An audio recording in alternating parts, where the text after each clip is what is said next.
Long days, pleasant nights, and welcome to Kingslingers, a Doof Media podcast journeying through Stephen King's Dark Tower series. My name is constant reader Scott Daly, and if I had to pick a song to call the Song of Scott, it would probably be something from that My Chemical Romance album I listened to about 7,000 times in college. And my name is Matt Freeman, and if I had to list a song, it would be Materalis. What is that? Materalis? Lateralis? I don't... What? It's a Tool album. I knew it was going to be something Tool. I expected to know what the song was. You should. I mean, I don't, right. Like, let's be honest here. I don't know the names of Tool songs. That's true. That's true. You've probably heard it a whole bunch of times. Well, I lived like 2 rooms down the hall from you for a year, almost 2 years. So I'm pretty sure I have. Yes. Yeah. If not, though, I'm going to send you a link later just to be sure. All right, good. Is it another one of those 45-minute songs that Tool does? Of course it is. Hold on. I'm just going to send you that link while we're talking. You just go ahead with this intro, Scott. All right. This week on the show, we are completing Book 6 of The Dark Tower, the Song of Susannah. We're discussing stanzas 12, 13, and the Coda. We finally catch up with Jake and Callahan as they overcome evil and charge guns blazing into the Dixie Pig. Then Susanna Mio confronts Richard Sayer, and the baby is finally born. And finally, Stephen King gets really into journaling. Matt, what did you think about the way this book ended? I felt like this was honestly some of the most emotionally intense stuff of the entire series so far. Took me off guard in a couple different ways, actually. Just hit me really hard. And I'm not, I almost don't want to say which specific parts did it now. I want to talk about that when we get there. Yeah. But it hit me in ways that I didn't expect to be affected emotionally. I don't know, spoiler for the end, but I usually don't get actually choked up reading, but this book managed to actually make me get choked up toward the end in a very surprising place. So we'll talk about that when we get there. Gosh, can't wait. Yeah, I think this week's reading made me look like a big old dummy for the critical things I said about this book as we got into it, and even a little bit last week. I still think my opinion on last week's chapters, which I remain convinced that they're very good, just not like the best thing Stephen King has ever written. But man, the way this book wrapped up, the way these 3 chapters or 2 chapters and epilogue, if you want to frame it that way, wrapped everything up in this book really got to me. And I am looking forward to discussing the whys of that with you, because I think there's some very good reasons personally, and just some very good reasons just technically as a writer, that Stephen King is pulling off some incredible stuff here at the end of this book. We'll probably talk about this more like next week when we do the retrospective on the book. But I feel like, structure wise, the book it doesn't cohere as a book nearly as well as any of the others in the series up to this point. Yeah, I think that's a fair critique for sure. There's all sorts of critiques along that line that I could make. But all of that said, at this moment, from where I'm sitting, I don't really care because of how hard it landed. Yeah. Great. Well, let's waste no time and get into it. Before we do that, a really quick announcement for you folks. Our next episode, our latest episode of our Patreon exclusive bonus podcast called Other Levels of the Tower is out now. If you are a Patreon member at the $10 level or higher, you get that episode and a bunch of other bonus shows we've done. But the latest one came out today as we were recording this, yesterday as you were listening to it, where Matt and I discussed Carrie. And I really enjoyed that conversation. I enjoyed having the conversation. And then I personally really enjoyed going back and listening to it as I was doing the edit. So it's a really fun conversation. I really liked talking about Carrie with you, Matt. So if you folks want to hear that, just head on over to patreon.com/doofmedia and pledge at that Doof Troop level. And you'll get to hear that and a bunch of other stuff. Yeah, just in case people don't realize, if you do that, Patreon actually gives you a RSS link that you just paste into your podcatcher of choice. And then you basically just get access to the Doof patron-only podcast feed on an ongoing basis. And then that's just like, it's super easy. Like, you don't need to go to the website. It's just right there in your podcatcher forever. And there's a lot of good stuff in there. I mean, I'm obviously biased, but like, there's stuff that I am involved in and then stuff I'm not involved in at all that I really enjoy hearing about. So it's good stuff. And Matt and I really liked Carrie, and I thought we had a lot of very intelligent and fun things to say about it. So yeah. All right, cool. All right, let's do it. Let's finish Song of Susannah. We begin with the 12th stanza, aptly titled Jake and Callahan. It's a chapter about Jake and Callahan. Makes sense. This is actually, it's interesting because this is basically the only chapter in this book that really deals with the two of them. I mean, they were around at the very beginning of the book as we prepared for our characters to walk through the door, but they've disappeared since that first stanza, I think it was, and have not been around until now. And it's kind of like King was saving them. Yeah, maybe so. I mean, I thought maybe we would just hold off until we got to the next book. Honestly, it had been, we were so far into it. I was like, all right, I guess we're not getting any of them, but they get a good chunk here actually. And I think it's really interesting how they're used story wise. Yeah. It's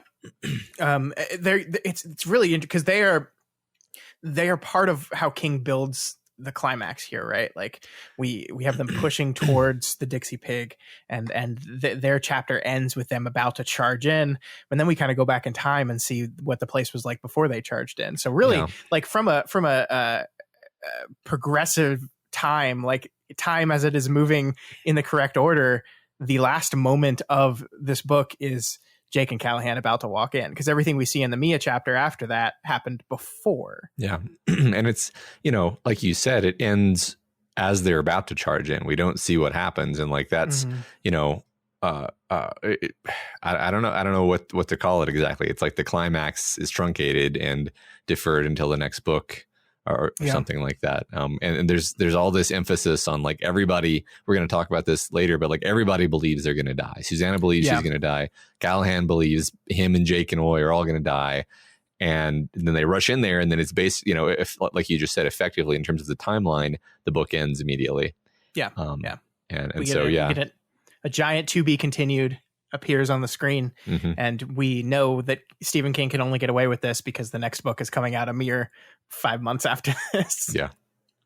Yeah, not like the to be continued when they were writing Blaine. Which he acknowledges pissed people off. Textually in the book. It's so hilarious. Yes. So we are with Jake and Callahan, and we've kind of gone back in time, sort of, except we've also gone forward in time. It's all very confusing, but we're back with the two right before they get sucked into the unfound door. And like Eddie before him, Callahan gets smacked by the door frame on his way out. He doesn't get hit in the head like Eddie does. He gets hit in the leg, and he loses his shoe and injures his ankle a little bit.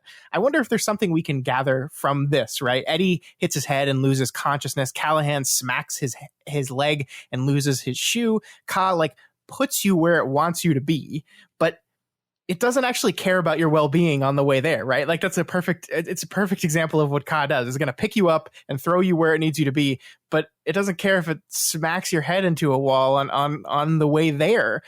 But that being said, it's hitting his head that saves Eddie's life, right? Because that's why he's unconscious when he first goes through the door, so he doesn't have his head up, and that's what ended up saving him. So like maybe smacking his ankle and ripping up the skin of his hands as he slides into New York City saves Callahan in some way. I don't know. Yeah, maybe. I mean, maybe it's super important that he has sandals instead of shoes. Who knows, right? It makes him look more like a preacher. Makes him look more like a follower of Christ. Yeah, for sure. It makes him look like Jesus. Yes. Yeah. I mean, we talk a lot about Ka. If you take sort of the predestination flavor with Ka, where, you could say everything that happens is exactly what had to happen. So maybe you're right. He had to lose a shoe. He had to hurt his hands for some reason. Maybe we'll figure out what that reason is. Maybe not. Maybe it won't be clear. I think, if we're taking it metaphorically, which I always enjoy doing, you could say that Callahan being injured and losing his shoe metaphorically means he's lost a step. Specifically, maybe he's lost a step on Jake. Because, going into the scene, you've got Jake and Callahan together. Your first assumption is going to be, well, Callahan's the older, wiser figure. He's sort of going to be the Obi-Wan to the young and impetuous Luke here. But as we see, it's immediately Jake who takes on the leadership role and really sort of defying my expectations. Although it perfectly makes sense because Callahan is not a warrior. And Jake is this person who is kind of embarking on this path of leadership and doing what needs to be done. And Callahan's really not there yet. So that's, we're going to hit that beat over and over, how Jake just like immediately takes leadership, and Callahan just kind of okay with that, basically. Yeah, he completely defers to him on everything. And it's not that he doesn't question it a couple times, he does. And it's not that he doesn't have his role to serve here, but he understands that as a support role. He understands that Jake is in charge, and he is 100%. Yeah. Mm-hmm. This is it's so fun that we see this is a really important chapter in the journey that has been Jake Chambers. And I love that we're getting to see it from the perspective of someone like Callahan, who it's not that he doubts his ability. He just sees him as a child still. He sees him no one else in the quartet would see Jake the way that Callahan does. And that allows us to notice Jake's growth and Jake's change and Jake's maturity through a character who maybe wasn't as primed to expect that transition. It's really good. Yeah, that's a good point. I didn't really notice that, but you're absolutely right that Callahan notices things about him the others wouldn't notice because they would take it for granted. Yeah, yeah. The other thing I wanted to say about the shoes is just another way in which Stephen King loves hitting these beats again and again. Like Mia came through into 1999, and the first thing Mia needed was a new pair of shoes that she was given by someone she bumped into right when she walked in, or stolen rather. She stole the shoes from our favorite. Oh God, what's her name? Why can't I remember her name?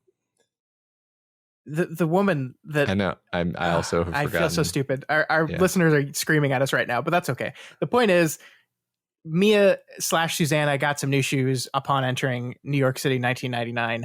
Callahan also gets some new shoes upon entering New York City 1999. That crossed my mind as well. But what does it mean? Who knows? We don't know. So Callahan lands right where Mia and Susannah did, right in front of the vacant lot that was, and right in front of our new Preacher of the God bomb. And Jake is nowhere to be found, but suddenly Callahan hears him cry out for Oi, and then we hear this abrupt stop of a car and this thump, and oh boy. Turns out Oi is okay. Don't worry, Oi's okay. But Jake's mad. Jake's mad here. Yeah, it's a great moment. There's so many moments in the story that make us think Oi is a goner, but when we hear this thud, I was like, well, there it is. Oi's dead. But nope, he's fine yet again. And I was like, do Billy Bumblers have 9 lives? Are they like cats? Mostly joking here, but kind of reminds me how people keep saying R2-D2 must be able to use the Force because he is so lucky. It's like is there something special about Oi? I don't know. Of course there's something special about Oi. He's a member of the quartet, Matt. That's true. And he can talk. But I mean, my first prediction when we met Oi was that he was like a reincarnated person. So I've always kind of thought there was something like weird going on with Oi. You've got the suspicious eyes looking at this Billy Bumbler. I do. That's what reading this way does to you, though. Is everything is suspicious, and it's true. It's true. So I really want to highlight this moment here because the thud we heard is not a car striking an animal. The thud is a human striking a car. The thud came again and yet again. It was Jake bringing his balled up fist down on the hood of the taxi. Asshole, Jake yelled, and the Pallid O on the other side of the windshield. Thud, why don't you? Thud, watch where you're. Thud, the fuck you're going. Thud, thud. He's so angry. And I think this is a really great tone setting moment here because like we just talked about, this is a chapter in which we're going to see Jake. And see Jake kind of reaching, we talked a lot last book about Jake being on this limit, this threshold into adulthood that he's kind of seesawing back and forth on. And here it's interesting because he's lost it. He's angrier than we ever seen him. And on some level it makes sense, right? He's kind of like been thrust back into the place where he died and a car almost hit his friend. Which, by the way, I love that he calls Oi my friend here. He doesn't say my pet, my animal. He says, you almost ran my friend down. This is a really, really nice touch that the book gives. But it is still rather surprisingly that he gets as mad as he does quickly. Like he pulls a gun on this guy and starts threatening to kill him. And it's like, whoa, Jake. Yeah. Yeah, he loses it. It's this, more unhinged, impulsive Jake than we've seen before. And it really reminds me, like, he's about 12 hours away from watching his good friend get insta-jibbed by a snitch. Yeah. And he's really sort of been forced to rocket his way into manhood or maybe his impression of manhood, which is probably a bit distorted by the people he's been hanging out with. Yeah, the Roland version of what manhood is, certainly. Yeah. Yeah. And I really like the connection you drew to like him already dying like this once. So this is probably a very sort of traumatic way for him to enter into New York. Yeah. But overall, yeah, I also it reminds me of the way Eddie has been behaving recently, where Roland had to talk him down from just stone cold murdering a man because the man was annoying to him.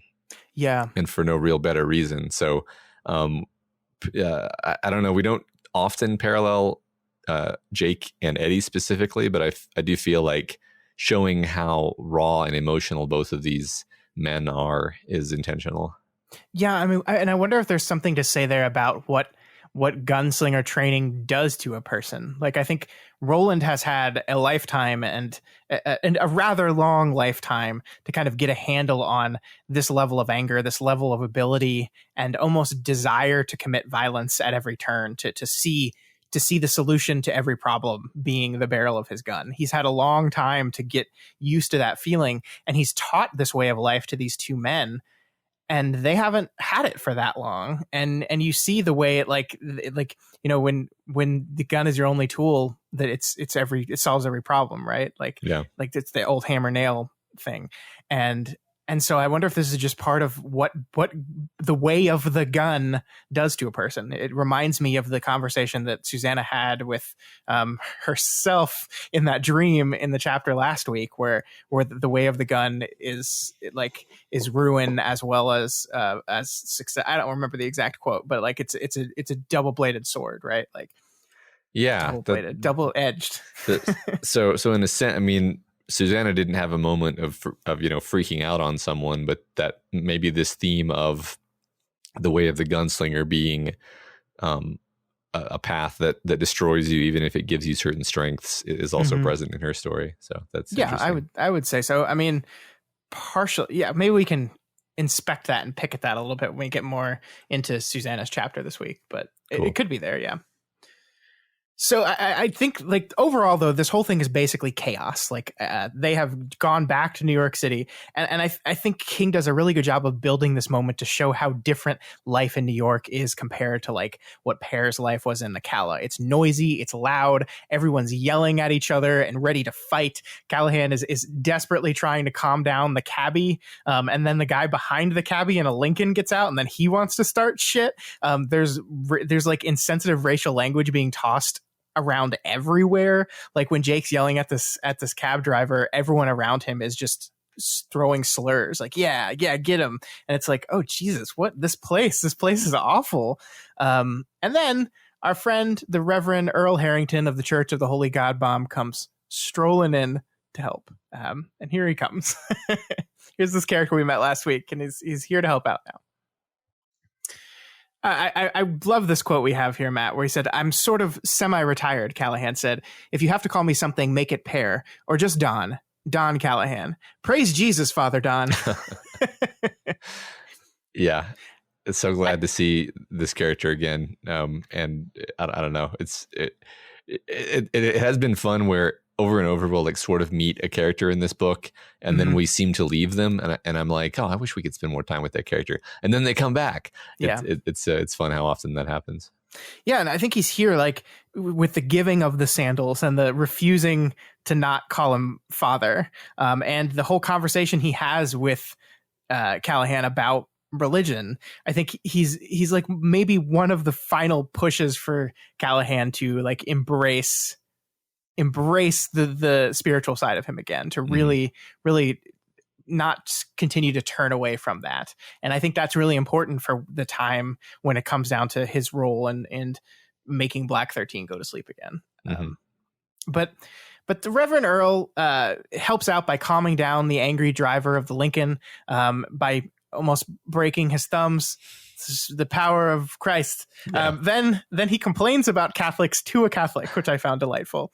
Harrigan turned to Callahan and said, "Catholics are going to hell, Father Don. Idolaters, each and every one of them. They bow to the cult of Mary and the Pope. Don't get me started on him. Yet I have known some fine Catholic folks, and have no doubt you're one of them. It may be I can pray you through to a change of faith. Lacking that, I may be able to pray you through the flames."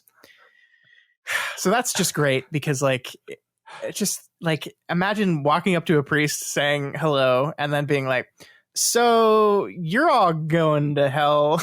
Uh-huh. It's funny. I don't know. This might be a bit of a tangent, but during this part, I was just thinking, like, isn't it a miracle what we've done in this modern age, or really, I don't. I guess I can't put my finger on. I'm not enough of a historian to be able to track it all down. But like, there were hundreds of years of bloody wars in Europe over the distinctions that this guy is talking about. Sure. And like, the basis of this country that we live in has always been just like, don't bother each other. Yeah. We're not going to talk about it. It doesn't matter.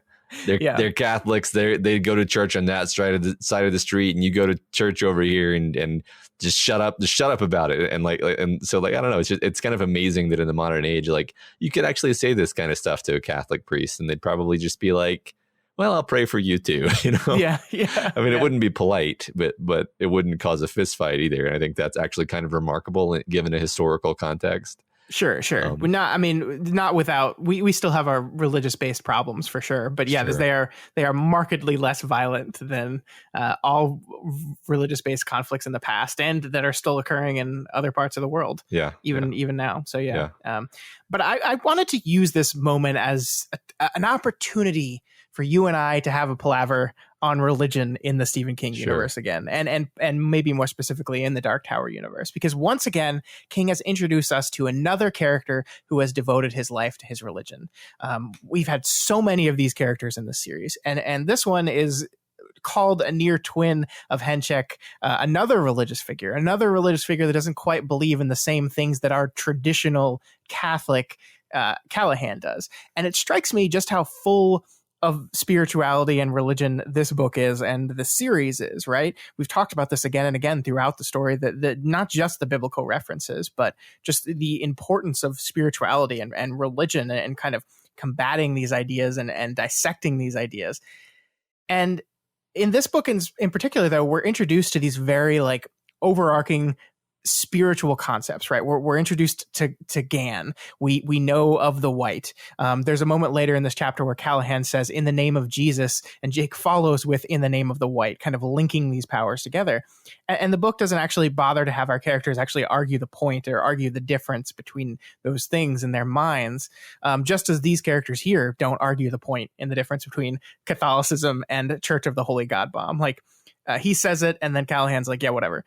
But it's almost as if the book is kind of trying to build this understanding and this idea that it's all kind of one and the same, right? Like, different names for the same thing: good, evil, God and Jesus, the devil, Gan, Discordia, the Tower, Todash, order, chaos. These are we put names on these things and we assign beliefs to these overarching powers. But they're all really channeled through the same general thing of good and evil. Yeah. And that's it. Yeah, I think you're right. I think, that feels like pretty much what King is pointing at there, that the unity of all of these concepts. And, I think even like a very secular sort of dispositionally atheist person eventually ends up settling on a position of, okay, well, there's obviously stuff that's good and there's obviously stuff that's bad. And in 99% of cases, we recognize the difference automatically and intuitively. And, it can always be fun to discuss moral ambiguities and trolley problems and all that kind of stuff.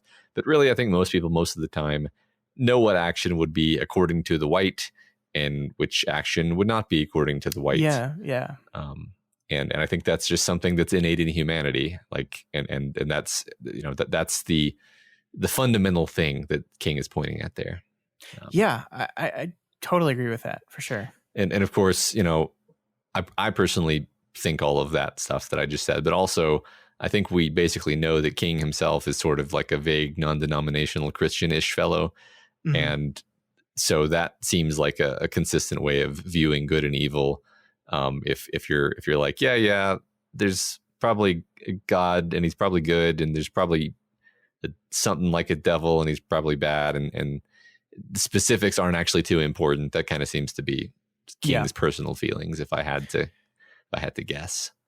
Yeah. I mean, and without getting really clogged up in the dogma of the different religious beliefs. Yeah. And I mean, it strikes me as just a very humanist thing to do generally. Like the thing that's really stuck with me throughout this reading is when our character saw the rose again, and we had that beautiful speech that King wrote about chance meetings, about, you know, things like basically about good luck, about the power of luck and fortune and chance and everything going right. Like every moment of the thing going right, of you finding your keys just in time, of you having this chance meeting, of you not missing the train, of you getting the job that you wanted, all of these moments all wrap up through the rose and this power of the white. And I think even removing, you know, God or that kind of thing from it, I think it's just this desire to understand, like, the difference between everything going your way and nothing going your way, between order and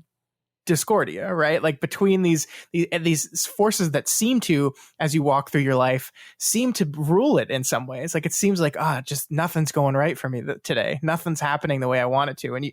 And the natural human inclination is to attach an external power to that because it seems like it's something out of our control. And I think King has taken those external powers and he's put a name to them, and they, whether they exist or not in real life, they exist in the frame of this story. I like that framing a lot. I like the way you describe that. Cool. All right. So then we talk about the sandals. Earl gives Callahan some new sandals, which don't quite fit his feet, but good enough, isn't that perfect? Like in this world of no coincidences and Ka and destiny ruling everything, wouldn't you think the sandals would just fit perfectly? But no, they fit. Uh-huh. They fit, but they don't fit like perfect. Uh-huh. Yeah, I don't know. I mean, to me, it sounds even more Jesus-like somehow. That Sure. Like, well, Jesus would wear sandals, and he'd probably wear kind of uncomfortable sandals. Or maybe it could be that Callahan can almost fill these all important shoes, but not quite. Oh, I like that a lot. I love that. Yeah. That's beautiful. And then Earl just passes on the message that Susan gave to him to deliver, that she's heading for the Dixie Pig, but they have to head back to her hotel room first to get something. We don't know what it is yet. It's Black 13. We'll see later, but they don't know what it is yet. Matt, I love this moment, actually. This is like one of those moments where the book is just like rolling, and like Earl just gives them this message from Susannah, and neither Jake nor Callahan like blinks an eye at this strange man that just walked up to them on the street giving them a message from their other companion. Like there's no moment of like, what, Susannah? They're just like, yeah, okay, got it, good, we'll do it. They're just kind of used to the shit by now. Yeah, it's great. We're past all of the like being amazed at the 19-ness of things. Like right. that was the last book. The last book was actually them going from like, this is freaking me out to being like, okay, I get it. It's 19, right? Whatever. It's all going to be 19 from here on out. We just got to get used to it. But before they leave, Harrigan gives them one final warning about Susannah Mio. He says, the book says, praise God and praise his holy word, to beware of the strange woman. For her lips drip as does the honeycomb, but her feet go down to death, and her steps take hold on hell. Remove thy way from her, and come not nigh the door of her house. This is, as it says in the books, from Proverbs chapter 5, verse 1. It's actually like, it's supposed to be about adultery. like it's specifically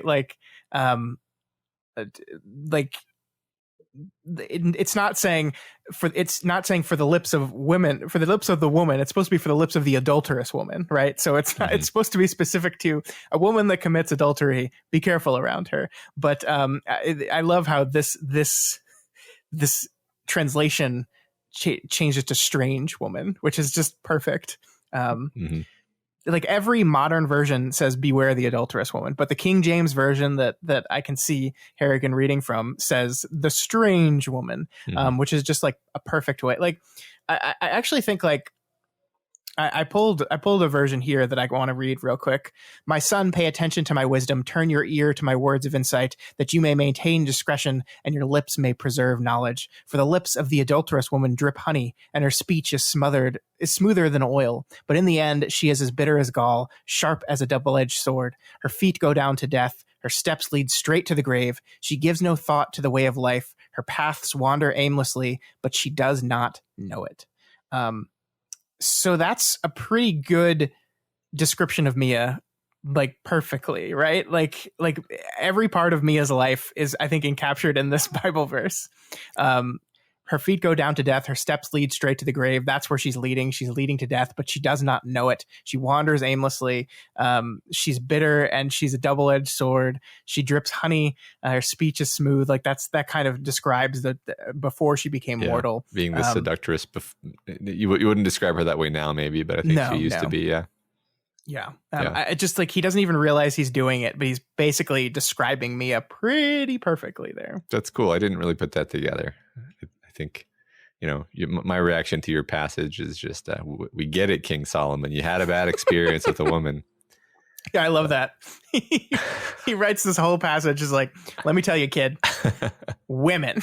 Yeah, that's basically. I got cheated on once, and now women. Yeah. They're all bad, which is very on point for the Bible. Very, not a big fan of women in that their book, depending on your translation. Yep. So then we move away from Bible spirituality and on to Gan spirituality, because Jake hears the call of the rose once again and just starts speaking some nonsense. Jake says, "So speaks Gan, and in the voice of Can Calla, which some call angels, Gan denies the Can Toy with the merry heart of the guiltless. He denies the Crimson King and Discordia itself."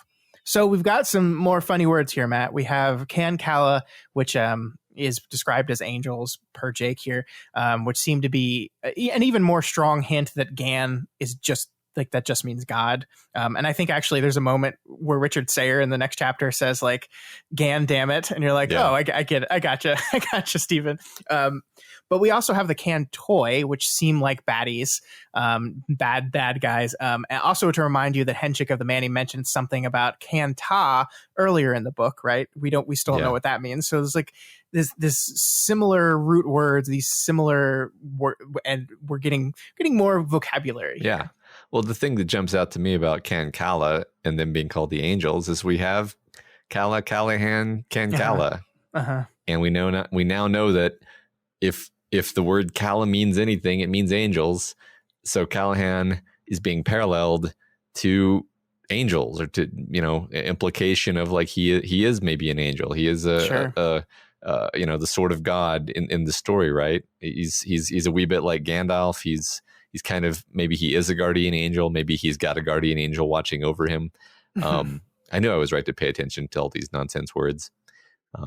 But yeah, no, I love like this feels like a cool reveal to me, even though it's not really a reveal. Like you could totally just go by it and not make anything of it. But Calla, Callahan, Can Calla, angels, good. It's there. It's there.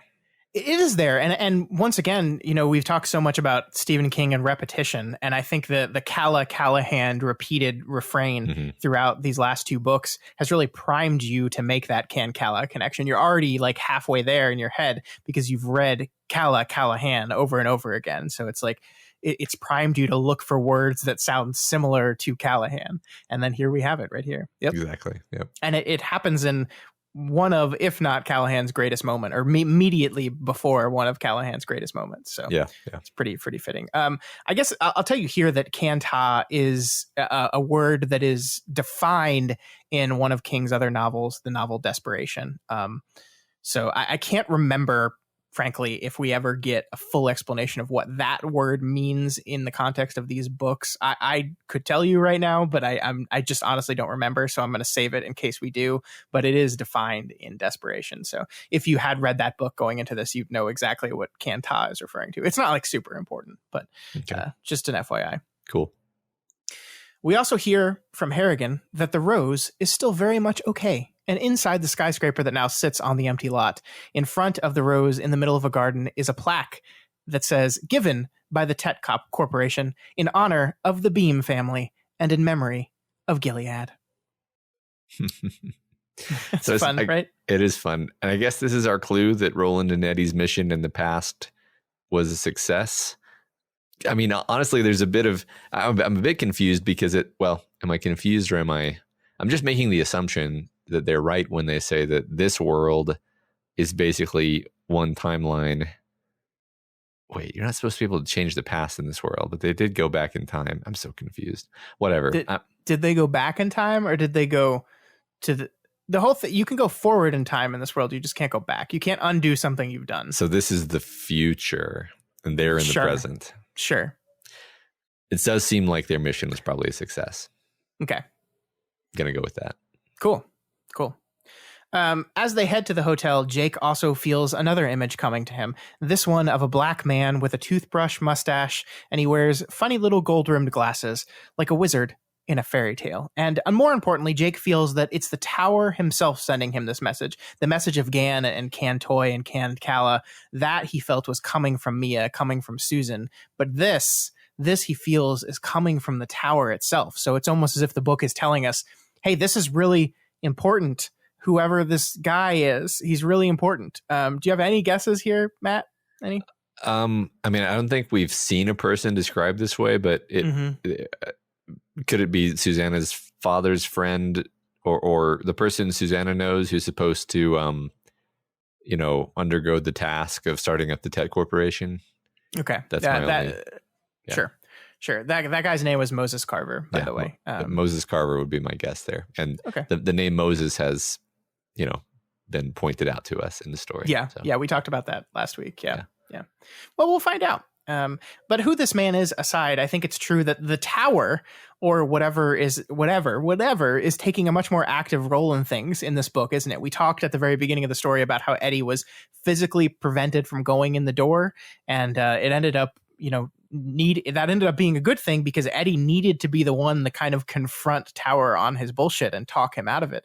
And now the Tower is beaming, beaming messages to Jake about something.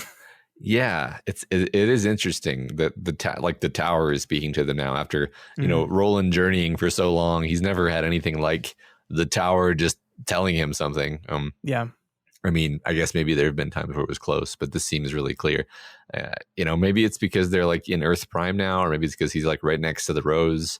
That's why he's able to get these messages. I don't know.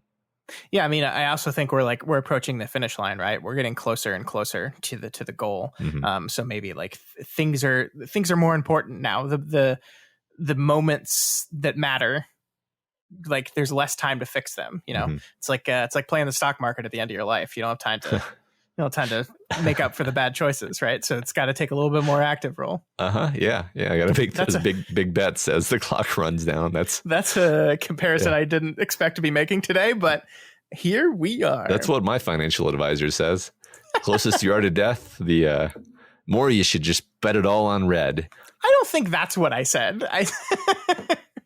And I am not a professional financial advisor, and that was not advice. So anyway, moving on. Good luck, everyone. I really don't think that's what I meant by that. I know. I didn't mean you take big swings. I was just like you need a hand. You need more hand holding because you have less time to cover up for your mistakes. If you make a shitty investment when you're 25 years old, you have a lifetime to make up for it, right? Yes. When you make a shitty investment when you're 65 years old, you have less time to make up for it. So you need the guiding hand of your stockbroker, aka the Dark Tower. I got you. I thought this was obvious. I think I was just taking the dumbest possible interpretation because it was funny to me. But yes, I do get it.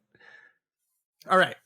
Now that we've had financial advice corner with Scott and Matt, let's move on to this book.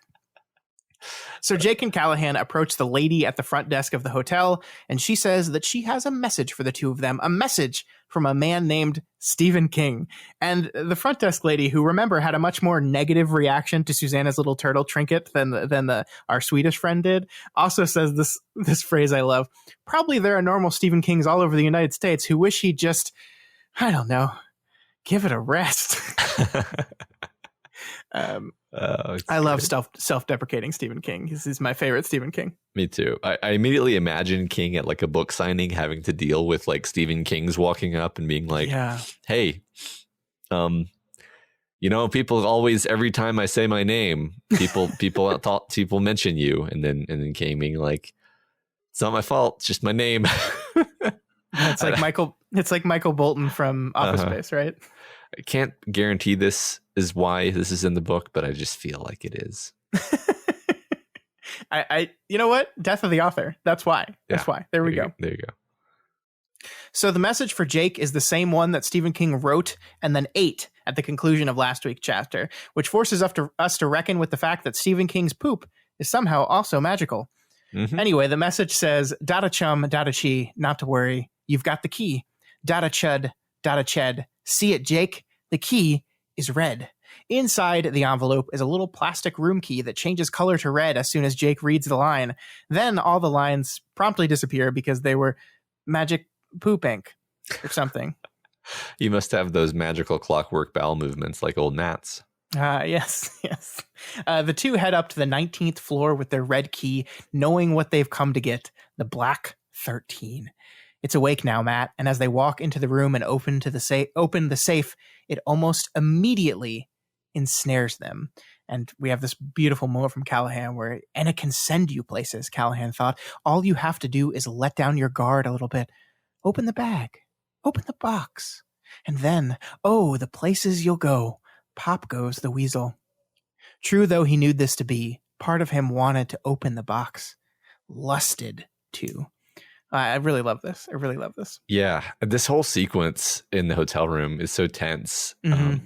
I think this might be the third time that we've had our characters struggle meaningfully against Black 13. I mean, I think there've been more than 3 moments where it was like a presence, but this, as far as I can tell, this might be the third like real struggle, which would make it as sort of a 3 beat, which would be the resolution of the 3 beat, and then that's where they put it away, and we're not going to see it again. Yeah.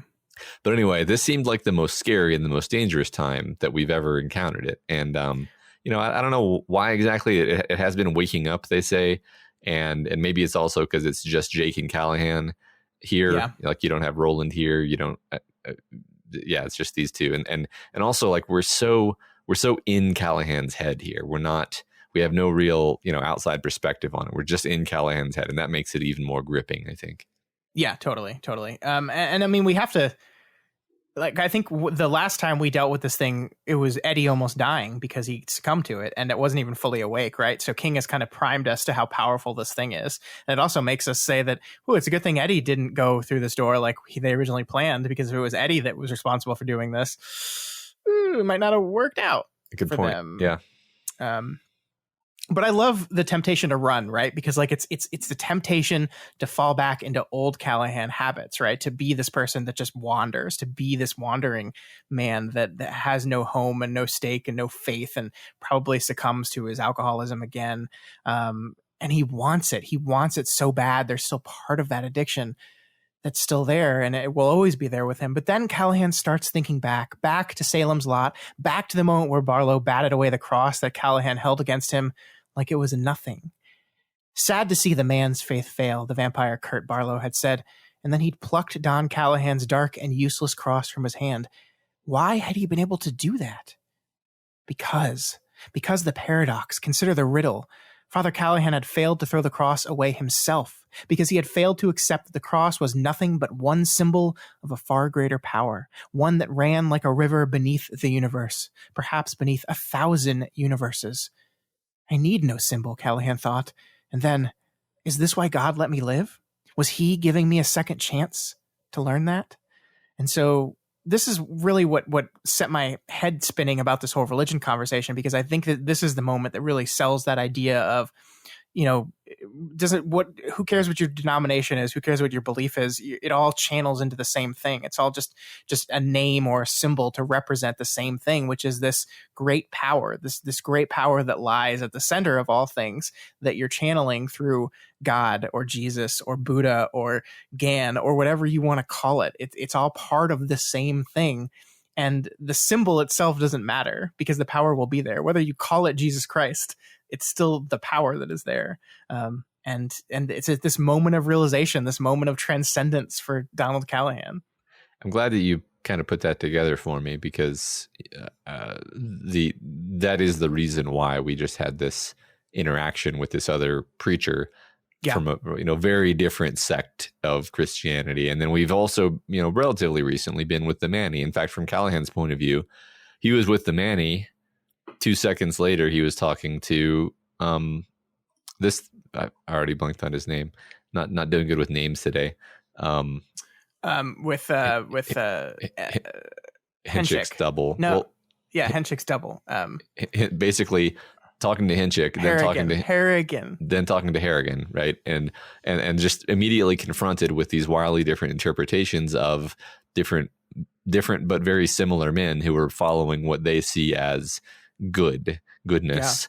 And so is he. He is one of them as well. And that I think you're right. That's why the story is structured that way. From his point of view, he's just had this experience of seeing it's all the same. It's all this great power of goodness. And so builds to this beautiful moment. Really, it's been building for not just this whole book, but ever since we met him, this moment of explaining, why was I allowed to live? And why did my faith fail? And he in a certain sense, like, his alcoholism was part of his struggle with his faith and his what he perceived to be his lack of faith. And so I don't know, this is just such a beautiful, resounding moment of resolution for Callahan. I loved it. Yeah, I love he was giving me a second chance to learn that. And I think the next line after that, I didn't copy it, but it's basically like, oh yeah, God loves to give second chances. Like, that is, and I think that's something we've been seeing throughout this entire story, right? Is this idea of second chances. Like, in a way, Roland's new quartet is a second chance at what he failed with his old quartet, right? In a way, Eddie's new life here is a second chance at life away from his addiction. In a way, Susannah, her life here is a second chance. Jake literally died, and he's getting a second chance at life. So all of our characters have been gifted second chances and chances to change things and learn things that they didn't learn the first time. And it seems like Callahan has finally learned his lesson here, because he summons the name of Jesus Christ, even as Jake summons the name of the White, and they are able to push the Black 13 back into the sleep from whence it came, right? And they've defeated this great object of evil just through their belief in power, belief in Jesus and the White. It doesn't matter what you call it; it's the same. Yeah, it's great.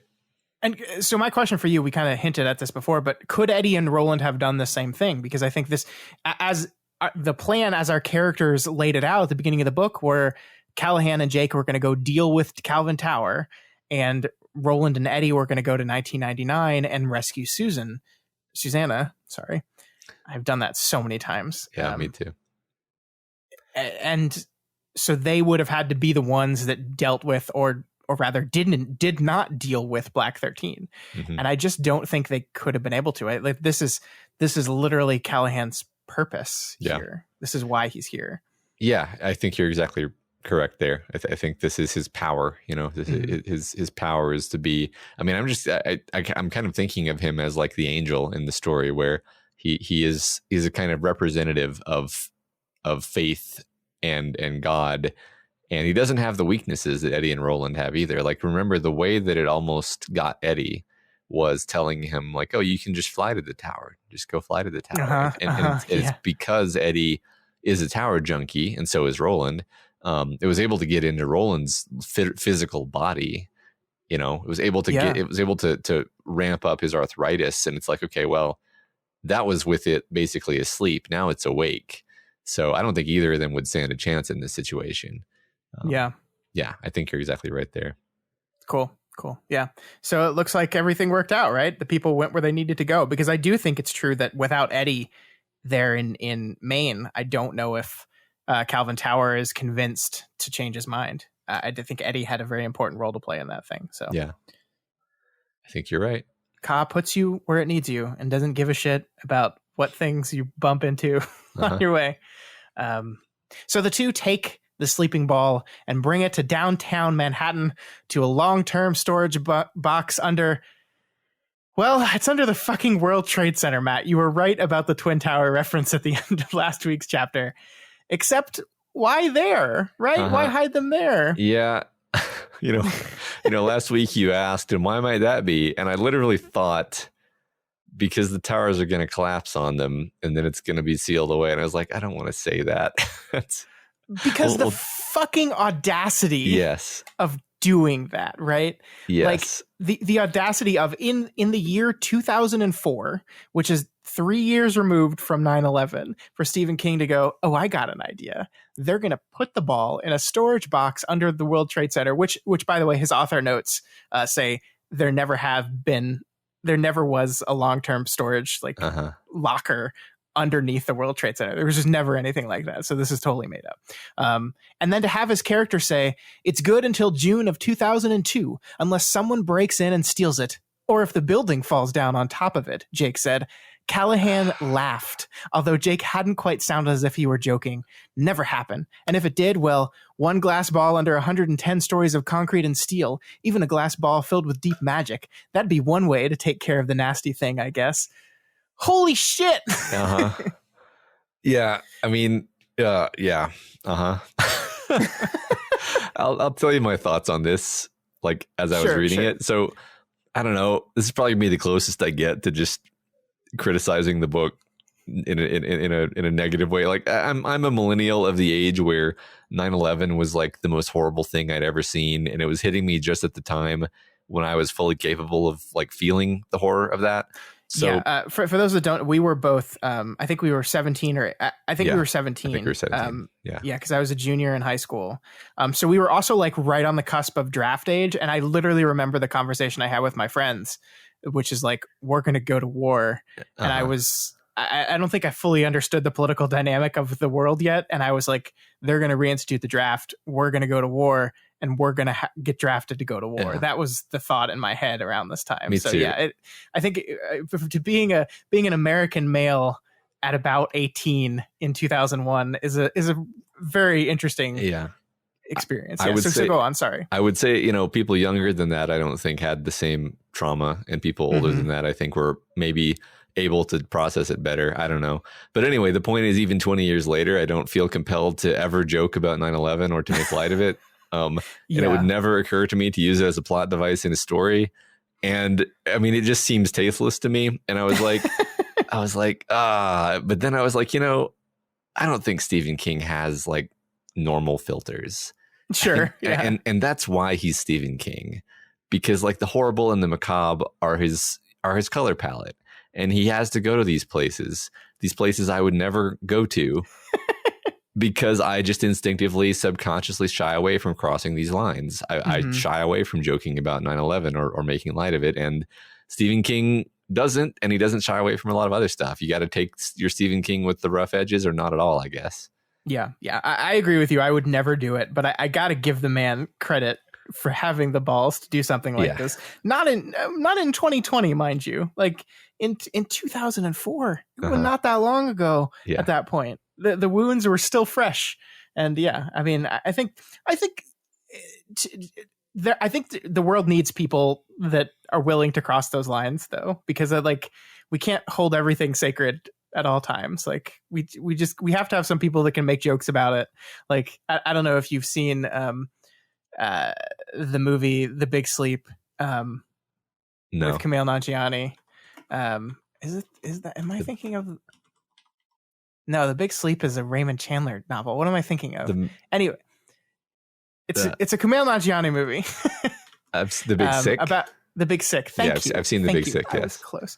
And he makes like the best 9/11 joke in the world in that movie. It's like literally the theater. I've never heard a theater laugh as much as I did when that joke landed. It was so perfect. And so I think we need to push that envelope a little bit at times. I would never do it, but I think the world does need people like Stephen King to cross those lines. For sure. Yes. And just like, as a general, like, why is this happening beyond just Stephen King couldn't resist? He saw this thing in his mind and he couldn't resist. I do think it does say something interesting about a thing that we've talked about several times, a very Tolkienian concept of the ways in which evil destroys evil, right? Because this is glass ball is this all powerful object. It's one of the most powerful and dangerous objects in the world. And how will it be destroyed? It will be destroyed via an act of evil, knocking down these buildings, and killing thousands of people. And I think King is trying to make a point with that. He's trying to gesture towards that Tolkienian concept of the way evil defeats itself. Yeah, I think you're onto something there. Yeah, I think you're right. Cool. All right. So the two hop back in a cab to Midtown and finally over to the Dixie Pig. And this is the part where I think the tone of this chapter changes pretty dramatically. We just had some fun 9/11 jokes, and then we're going to change the tone. All the other side quests are done, and our characters are on to the main event, the final fight with the monsters of the Dixie Pig. And you get like, I love how the King's writing changes here. So we have Jake looked around, Oy looked around with him, likely not searching for anything, but only imitating his beloved ache. Callahan was remembering the night on the pavilion, the lights, the way Oy had stood on his hind legs and bowed to the falcon. Susannah singing, the lights, the dancing, Roland dancing the Kamala in the lights, the colored lights, Roland dancing in the white. Always Roland. And in the end, after the others had fallen, murdered away one by one in those bloody motions, Roland would remain. I can live with that, Callahan thought, and die with it. There's so much to unpack here, Matt. Callahan acknowledging that his part in this whole play might be almost up, might actually already have been up, right? Like he might have already served his purpose. And also in that same moment, noting that like, they all have parts to play in this thing and they're going to play them, but Roland's is constant. Roland's will go on and he's okay with that. Yeah. It is interesting that Roland is brought up here, right? Because this is it's Callahan's moment. Roland is brought up and we're just kind of reminded, this is Roland's curse almost, is that he is so capable of love that he loves all these people that he brings into his wake, and then they all die and then he's alone again, just kind of over and over. Just keep going forward. Just steady plodding forward. Yep. I love the way this is written, though. The references to the lights, the repetition, just this beautiful. That this is the kind of thing that I found to be so powerful toward the end of this book here, where you're just kind of soaking into the perspective of the character and finding the beauty in moments in time. And this is, I think, just in general, this kind of writing generally gets me. And there's just so much of it here, and it's so beautifully done. So I think there's something to an author recognizing the moment that he's building, right? And fully embracing it. And you might call it a little melodramatic. I wouldn't. I just like, he is reaching the end of the penultimate book. Like, we are about to move into the final novel in the series. We're about to rush through 800 pages towards the finish line. And we're taking these small moments here to recognize how important and big and final this all feels. And he's allowing his characters to live in that moment. And I mean, in this moment, both Jake and Callahan have basically seemed to acknowledge that we're going to die. Like, we're all going to die here. We're going to step into this restaurant and we're never going to step out again. And they do it. They willingly do it. Callahan, priest, gives Jake his final rights. He like basically says, do you repent for your sins? And Jake says yes. And then, interestingly enough, as soon as Jake says yes, he repents for his sins and he means it. Oy finds the Skoldpada that Susan had left for them, a sigil, a symbol, like a hope for them. I think that's not an accident that's the way that works, the way that's timed. That it's almost like he looked for it. He knew Susannah had left him something, but he couldn't find it, and he was frantic for it. And then it's not till after he's been absolved of his sins that he finds it. This is like, you have stopped looking and you have accepted, and then that's when you find the thing you're looking for. Yeah, that's beautiful. Yeah. Speaking specifically about Callahan for a second and his, acceptance of death. I've kind of felt ever since he jumped out that window to escape the vampires and Lomin with the clear intent of killing himself, that he's been living a borrowed life. That was his second life in the Kala, and after he he died and he went to Midworld, and this character was going to die at some point, probably in some meaningful way, but he was clearly being given a second chance. So I think that I buy that Callahan is actually going to die. It feels like it would be a good choice storytelling wise. I hope he's wrong about Jake and Oy joining him, because I don't want them to. But anyway, yeah, we're definitely building a lot of trying to get us okay with the idea that Callahan's going to die here. So sure. I mean, these are two characters that are both on second lives, right? They both died. Like they both died and got to Midworld the same way the first time through. That's another thing they have in common. Yeah. I mean, gosh, that's a great point. Yeah. Huh. It's great, isn't it? It's really great. So the two men and the bumbler walk into the restaurant, which is the start of a great joke. They draw their weapons, and we won't find out what happens to them until book 7. So this is where we leave them. Ah, God. Yeah. It's hell of a cliffhanger. Hell of a cliffhanger, and you're going to make me wait 2 weeks. 2 weeks. Sorry. I'm sorry. 2 weeks plus whatever. I didn't say we're going to go right into them at the beginning of the book. It's true. Know. Yeah, it could be. We could just wait. A month. Who knows? It could be Christmas. Could be fucking Christmas. Yeah. Yeah. So yeah, we kind of talked about this already, but the Stephen King's throwing up death flags like crazy here. What do you think? You said you think Callahan is a dot. You think he's doomed. What do you think about the other two? I don't. It doesn't quite feel right to me that Jake will die here. Less sure about Oy. We've been getting consistent death flags for Oy, but he always just kind of pulls through. It would just be so sad. It would be so sad, and that's why I don't want it to happen. But okay. I don't think Jake will die here.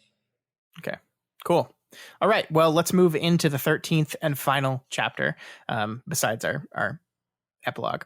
So the 13th stanza is titled "Heil Mia, Heil Mother," and King starts this final chapter of the book by pulling back a bit in his characteristic way. He speaks directly to the audience and hints about what's going to go down here. I love this. Ka might have put the downtown bus where it was when Mia's cab pulled up, or it might only have been coincidence. Certainly, it's a sort of question that provokes argument, from the humblest street preacher, "Can you give me hallelujah?" all the way up to the mightiest of theological philosophers, "Can you give me a Socratic amen?" Some might consider it almost frivolous. The mighty issues that loom their shadows behind the question, however, are anything but.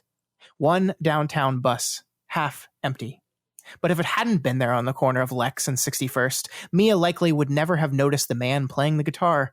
And had she not stopped to listen to the man playing the guitar, who knows how much of what followed might have been different.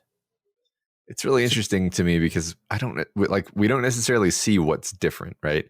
Because like what would have gone differently? Because Mia still goes into the Dixie Pig. She still gets taken to Fedig. She doesn't put up an effective resistance, although she sort of puts up a tad of a bit of a resistance.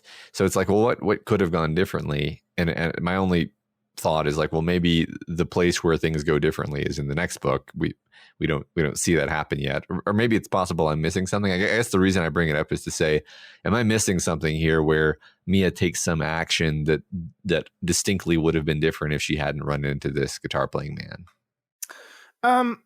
I don't. Mia comes to a realization at the end of her time in Susannah's memory, right? That's right. Fully understands the situation and her role in it, and what it means to be alive and be human. So she has knowledge she would not have gained.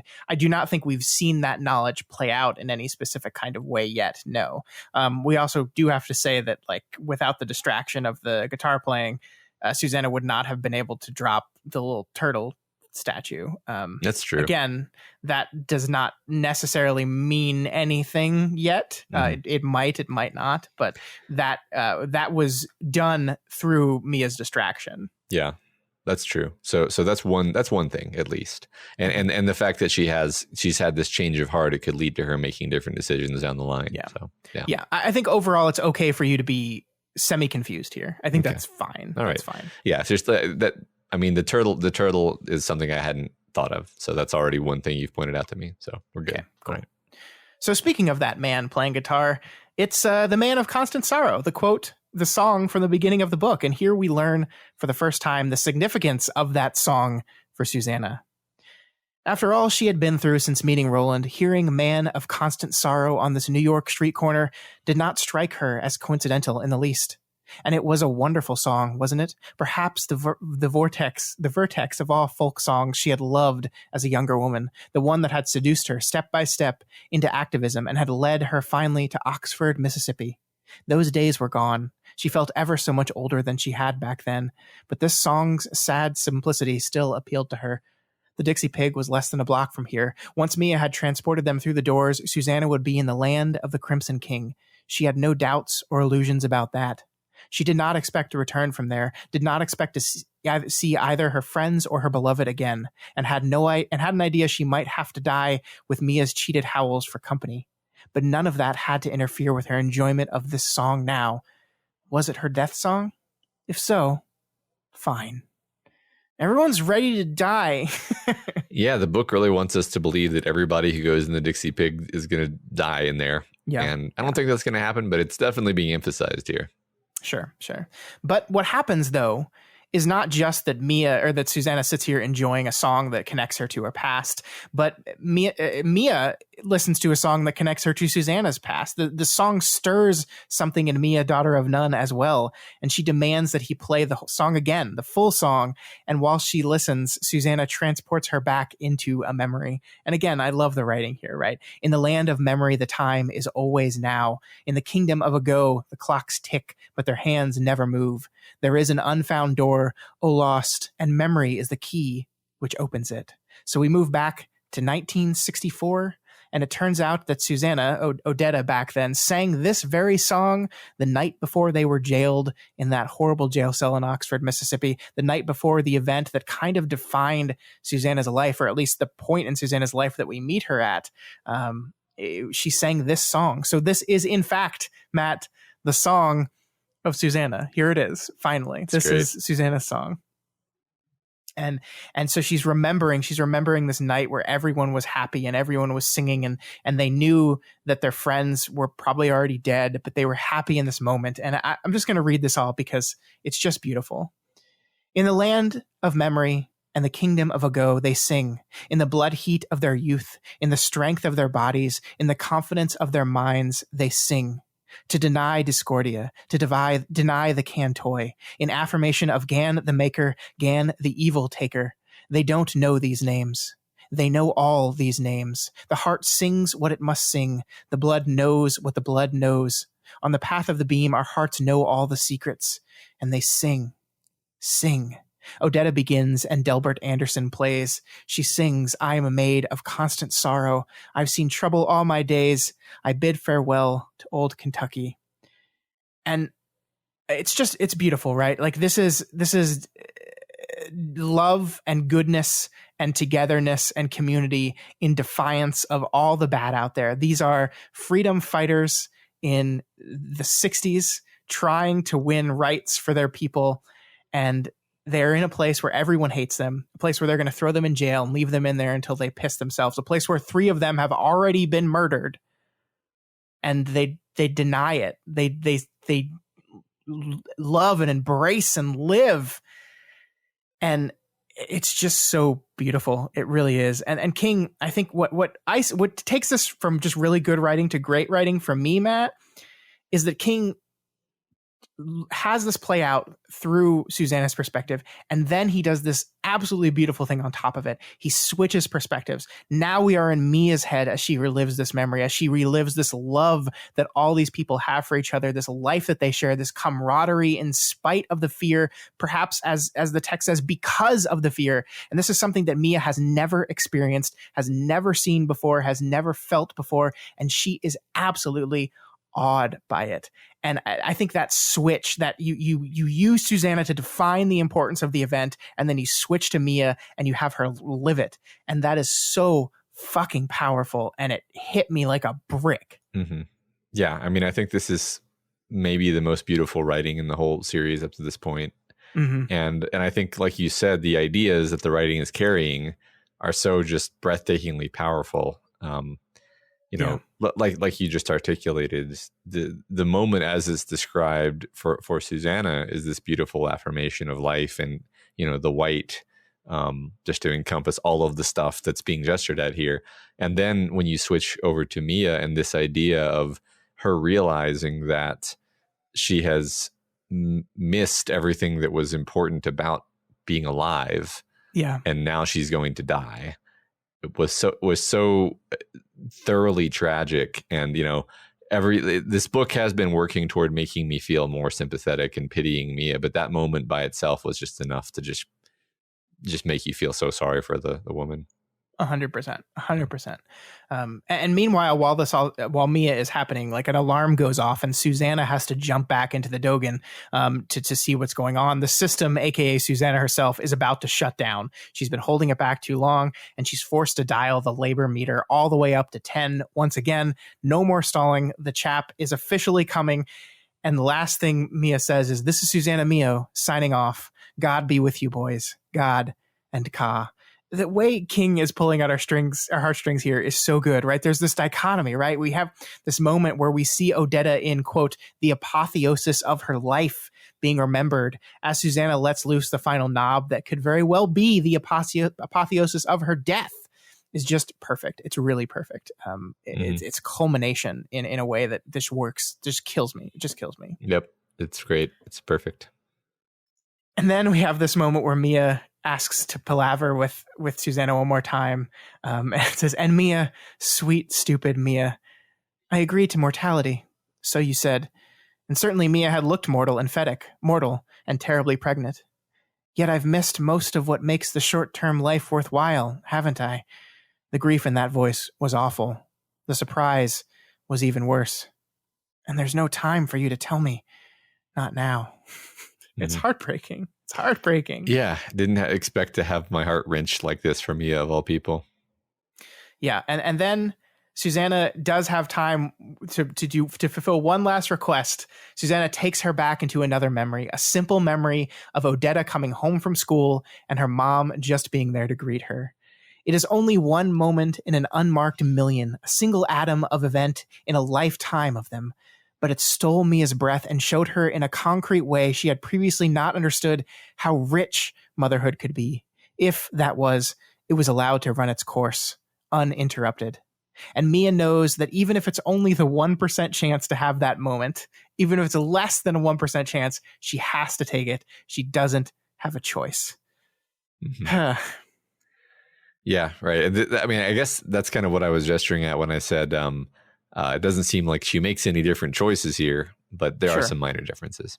But God, I mean, this stuff kills me. Like, I don't know if it's a being a dad thing or just like being a human thing, but like like this as this description is laid out. I was just like flashing through all these like tiny moments with my kids. It's such a powerful way of approaching this. Yeah, and this is, I mean, I tweeted out in the middle of the week that I was wrong about this book, and this book's actually a masterpiece, and I love it. And this is why. And this is the thing that I love about stories, and I love about reading, and I love about this whole thing. I love about talking about them. Books hit you differently at different times in your life when you read them, right? I read this book before. I've read this book multiple times before. This part has never hit me the way it's hit me now. And I think it is because my wife is 6 months pregnant. Like I'm about to have a kid for the first time. And the simpleness of this, like Mia thought of the blue-eyed boy stepping through the door, one that was found instead of lost. She thought of saying to him, "You look good, son." She began to weep. Like this is the thing that Mia has wanted her entire life, but it isn't until this moment that she actually realizes what it means and what it will be. And it's beautiful. It's beautiful and it's tragic and it's horrible. And it just punched me right in the gut, and it destroyed me in a way that reading this section has never done before. And I don't think I think there's plenty of people out there that don't have children that probably felt a similar gut punch. But personally, I have never experienced this scene this way before, and it's never done this to me before. And the only conclusion I can draw is that it is because of this being a dad adventure I'm about to embark on here. I mean, probably on it, because that's what was going through my mind is all of the tiny moments. Like, I love that it's not it's not some epic moment of parenthood, transcendental bliss that he selects here. It's just a moment when the mother's daughter walks in and the mother sees her and smiles and just appreciates her existence. It's like, you look good. Come sit with me, and that happens. That kind of thing happens 20, 100 times a day. Like that it's not or it can if you let it, I should say. Like, you can totally be too distracted to allow that kind of moment to happen. And that's a shame if you do, right? I and sometimes I do. I'm not saying I'm a perfect parent, but like, if you allow yourself to be present, you get all these little moments, and they're all precious, and you wish you could record them. And they carry such meaning with them. And here Mia is thinking, I would be satisfied with just one of those little moments. Not even a cinematic moment, just a little moment, and she's not even gonna get that. And no, yeah. And so the last thing she says here is, "What have I done was a terrible question. What else could I have done was perhaps even worse. Oh, Discordia." And it's just like I love Mia as a character. I really do. I did not see this coming. If you had asked me back in January when we started this thing, what is the one character? Like, I was excited to spend some more time with Roland. I was excited to really dive into Jake and Eddie and Susannah. I was really looking forward to getting to know Callahan a little bit better through a deep read. Mia was not a thing I remembered fondly from this story. It was not a thing I had. I had a lot of concrete memories about it all. Like, I knew she was going to be a character, and I remembered what we were going to go through with her, but I did not expect this at all. And this is the joy of rereading, and this is the joy to me of these deep readings, because I have completely changed my mind about this character, and I treasure who she is, and the complicated nature of the character that Stephen King has created, and we haven't even seen like what the end of her story is going to look like yet, but I already love her so much. And she's not like a saint, right? She's still terrible and awful, and but you pity her. You do. Absolutely. Yep. So with no other choice, or seemingly to Mia, no other choice, she walks Susannah in to hell. The Dixie Pig is basically exactly what you would expect, Matt. It's filled with vampires and low men and these little gross looking insects things. And we even see a Tahine here. We see that they're drinking and feasting on what we'll later find out is baby. And as our characters enter this place, there's this one thing that hung large in my mind, is this difference between Susannah's memories of Odetta and her quartet of freedom fighters, and this situation here, right? It's a gathering of people. That was a gathering of freedom fighters fighting for civil rights, and they sang together, and there was this beauty and this life and this pushback against all that's bad in the world. And this is a gathering of evil men and women, and it's the apotheosis of it. It literally is. Yeah, that's horrifying. Yeah, I want to sit with the Dixie Pig scene for a minute, because like, once again, we're experiencing full-blown Stephen King, the king of horror. Everything is gross and grotesque and just like gothic and overwhelming, and he doesn't rush past it, right? We spend a lot of time feeling and just suffering through this moment.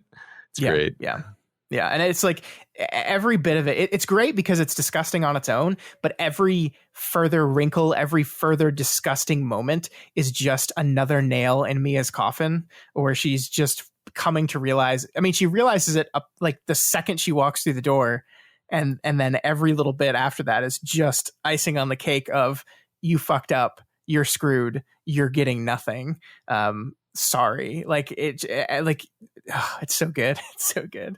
Yeah. So we finally meet Richard Sayre. He's this middle-aged man with a yellow blazer and garish rings all over his fingers. We actually haven't talked much about the low men, Matt, because we've just seen them so rarely.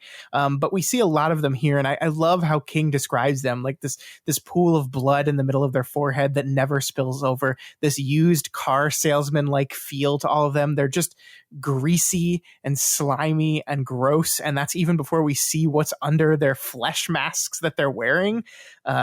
It's great.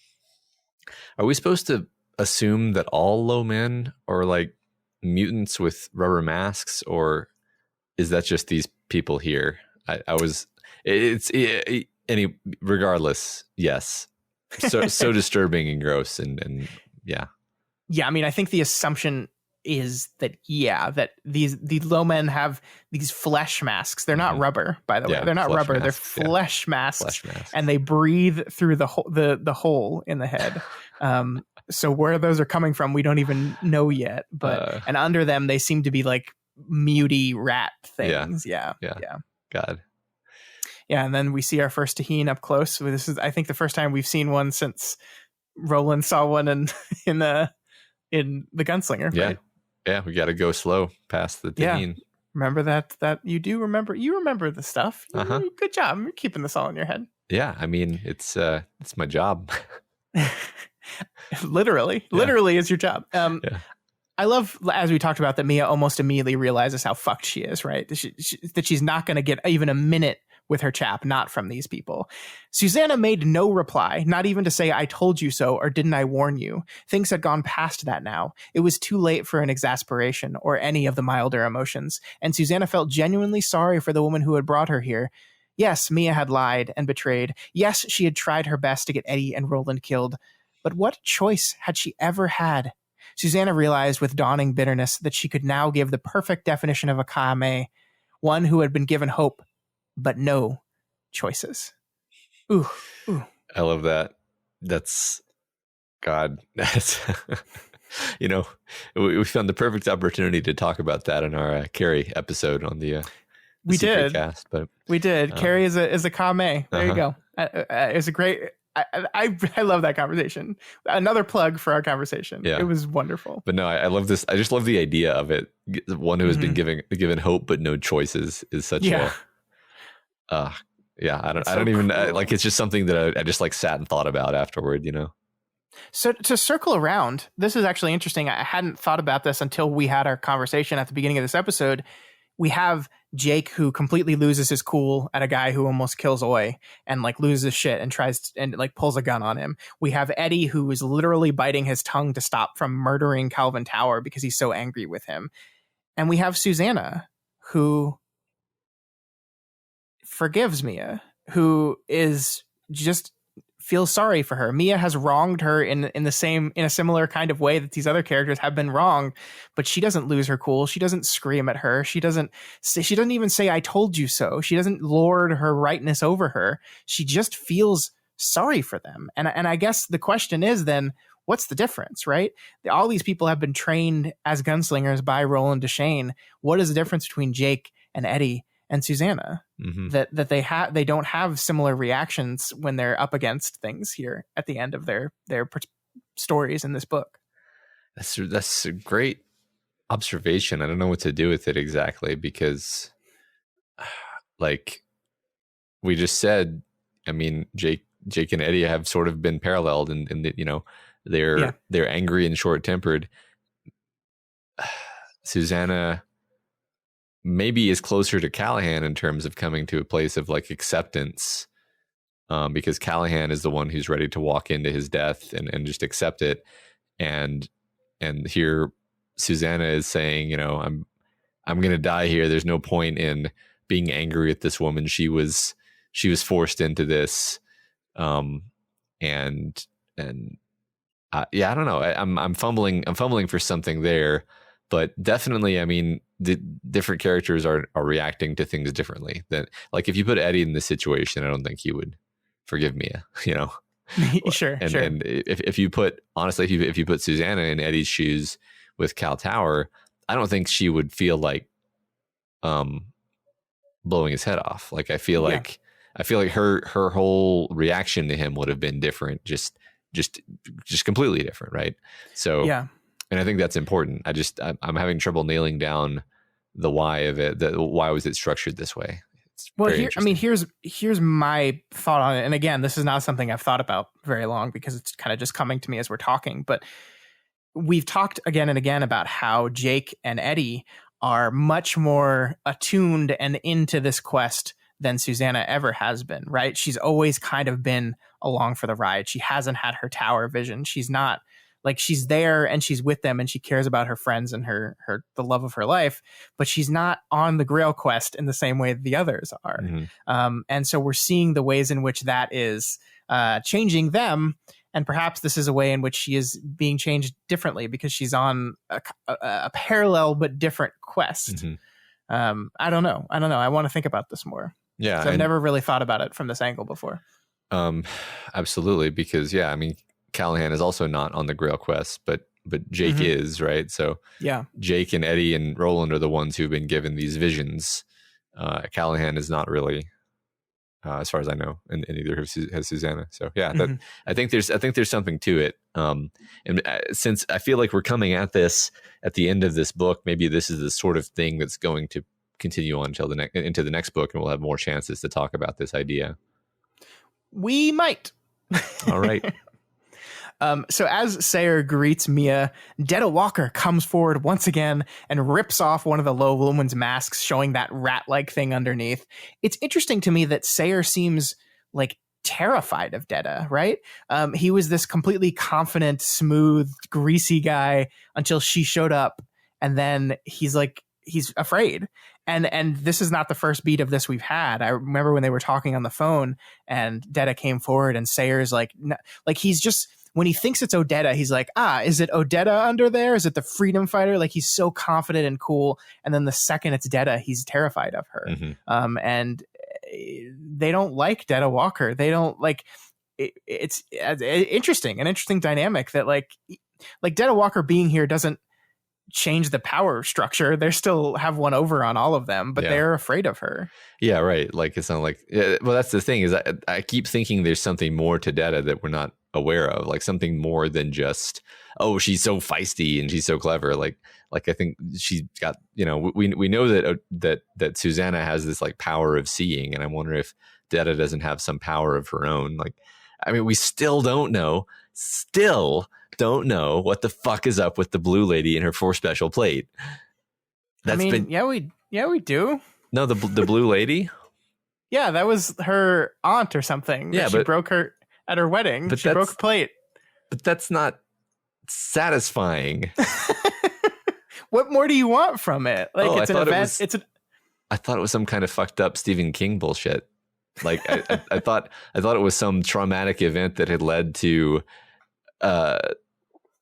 like a deep and lasting scar in the psyche of this young girl. I think it is a defining characteristic moment for who Detta Walker is as a human being, that she is the type of person that is going to smash someone's plate just because it is special, just because it is important, that is what she is going to do. Like that is what I think it represents. I don't think there's more than that. All right, Scott. I think you're wrong, and I think that the next book is going to have all sorts of stuff about that. We will find out. And I'm probably wrong here. But the point is that Detta, why are they scared of Detta? Yeah. And I mean, one thought is like, if she is the kind of person who would smash somebody's plate just because it's special, that kind of sounds like she's a creature of dis, right? She's more Discordia than she is Ordia. And she's a creature of dis who's working for the tower, and that's unique. It is. Maybe that's why they're scared of her. Could be. Yeah. I don't know. So Mia begs that Sayre keeps his promise, and he pretends to consider it, even goes so far as to have Mia lick his boots. It's kind of amazing how this is our 5th week of this show and of this book of this show. And like how this moment would have played so differently 5 weeks ago, right? Like he's successfully transformed this character into a person that we pity, to where it is so awful to see her stoop this low to actually lick these boots. And we're in the head of Susannah here, and we see how she's like, no, Mia, don't disgrace yourself. Oh, and she did it. It's awful. It's so awful. It's such an uncomfortable, sad moment for sure. Yeah. Yeah, I love the constant refrain of the titular "Heil Mia, Heil Mother," because it's kind of this mocking chant, right? Like it's this chant of respect, right? Hail Mia, Hail Mother. But it's the irony of it that makes it so cutting, right? Like that Mia means mother, and they're like welcoming mocking. the mother. Yeah, that's all it is. It's just this mock. Oh, I love it. Once again, Stephen King in repetition. Mm-hmm. He's so good at it. Mm-hmm. Mm-hmm. All right. So Sayer says it's time to go have a baby, and they cart Susannah off to another door, a door over to Fedek. And as they cross that threshold, Mia pulls Susannah into a palaver one final time. And we get this part. As Mia took her away for the last time, tearing her free from her thoughts and sending her tumbling into the dark, Susannah realized how completely the needy, terrible bitch had possessed her life. She knew why Mia had done it, because of the chap. The question was why she, Susannah Dean, had allowed it to happen. Because she'd been possessed before? Because she was as addicted to the stranger inside as Eddie had been to heroin? She feared it might be true. Well, that seems like a fear that I want to explore at great length in the next book. Perhaps we will.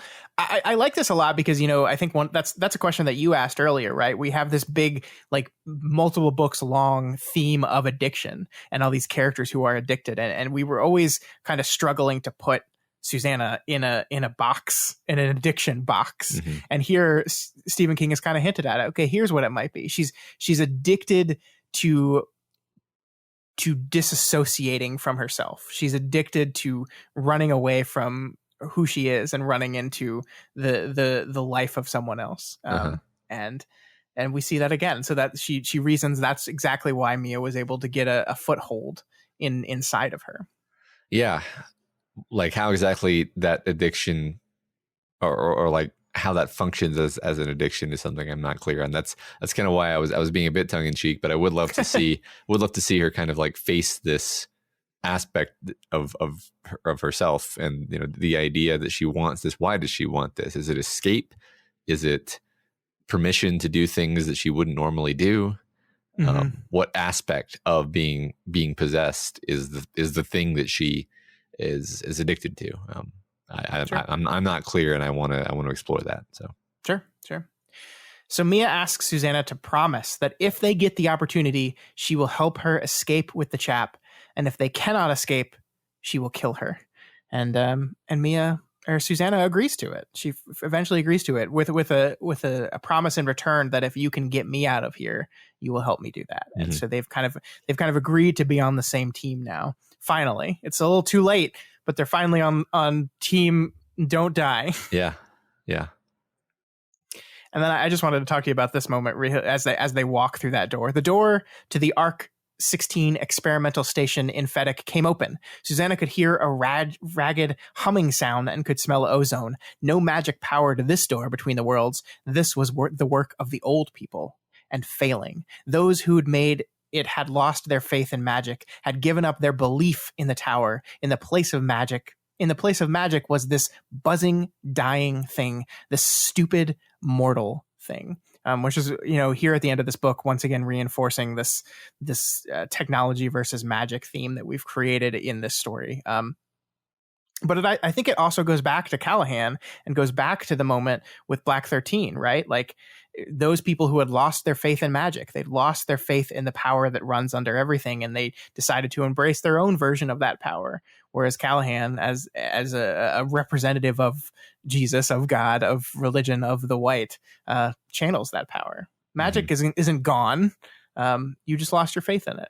Yeah. It's interesting because it's subtle, but I feel like there's a parallel between the white and magic and the evil dis and technology.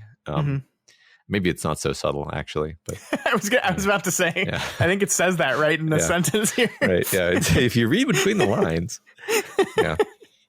Yeah. No, I think you're spot on there. Sure. So Susannah is laid down in a bed next to Mia, the real Mia, in the flesh, and they're hooked up together to the special machine. The machine will complete the transfer of the baby into Mia. And it's a really wonderful moment here where like they're forced to say their names, and Susannah just keeps saying Susannah, and Mia keeps saying Mia, and slowly those names kind of meld into one noise.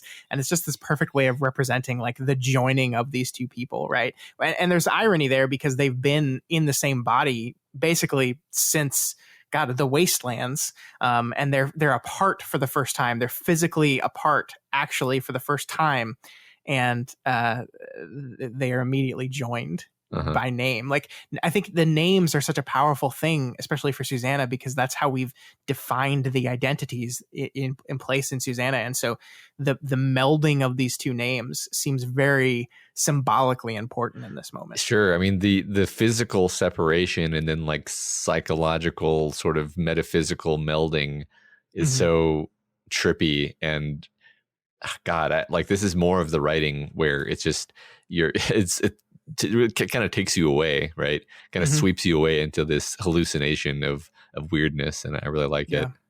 Yeah, totally.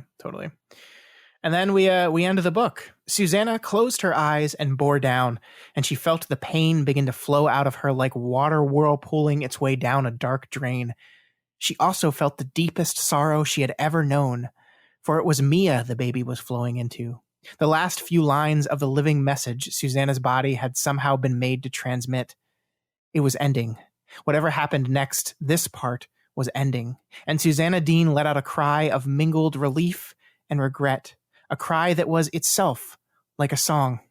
And on the wings of that song, Mordred Deshane, son of Roland, and one other, oh, can you say Discordia, came into the world. Dun, dun, dun. Dun, dun, dun. Yeah, once again, the whole description of how this process happens is just this like nightmare, this like relentless assault of imagery. Yeah, it literally feels dreamlike because like all these weird, sort of impossible to actually visualize, but your brain still knows what to do with it. Things, it's just so great. I really love this. Yeah, and I love the way King. I didn't pull any of this, but the way King has like all of these underlings of Sayer around and like being kind of goofy and idiotic, and like they're like doing this kind of very classic, like the orcs bickering amongst themselves, infighting while all this stuff is going on. I think also really ramps up the out of controlness of it, because there's all these silly things happening and neither of our characters can do anything despite the fighting amongst the bad guys. I really love it. Yeah, me too. Yeah. So this line, the Mordred is saying son of Roland and one other. What does that mean, Matt? It's Susan. Not gonna explain that. No. Okay. I mean, I just assumed in that moment that it was referring to Susannah because they told her that it was her baby, and then it was faxed to Mia. But I suppose, yeah, I mean, I guess it didn't jump out to me as being like a mystery, but I guess it is worded very weirdly if that's what we're supposed to assume. So yeah, I mean, without like literally holding your hand and walking you down a path, I think like, and one other, oh, can you say Discordia, seems to me hint son of Roland and someone else, holy shit, right? And someone else, oh fuck, like, and someone else worse, like bad, like, can you say Discordia? Yeah. Like that seems to me throwing hints towards something real bad. Well, yeah, I mean, I guess the thing I reached to immediately is like somehow it's both Roland's and the Crimson Kings, which doesn't make any biological sense, but we're talking about magic here, so maybe that's it. I don't know. We'll have to see, huh? Yeah, we will see, or maybe we won't see. You don't know. All right, Matt, let's finish this thing up. Let's talk about the Coda, entitled Pages from a Writer's Journal, and it's Well, they're pages from a writer's journal. It's Stephen King's journal. It's kind of tough. I think we're going to cover this part a little bit different than we've covered the other two chapters. I had trouble like summarizing and kind of walking you through this section because it's just a journal kept by Stephen King from July 12th, 1977 to June 19th, 1999. We basically track Stephen King's entire career throughout the course of this journal, Matt, and there's a lot in it. Some of it is fake, but some of it is actually hilariously true. Like the story of how he put the Dark Tower in the author card for Salem's Lot, and a bunch of constant readers got really pissed off at him because they suddenly found out there was a Stephen King book that existed that they hadn't read and that there were no copies of because they didn't exist. They were furious. That actually really happened. That is a thing that actually happened, and Stephen King was like, oops. So like it's really fun how King mixes in a whole lot of truth. There's a whole lot of just his actual life in here, and then there's parts that he kind of elevates to fiction. But it makes you believe everything. It makes you feel like all of this is real. Well, so I love this part actually. Okay, and the thing is, it is a short story. Like this Coda is a Stephen King short story about the character Stephen King.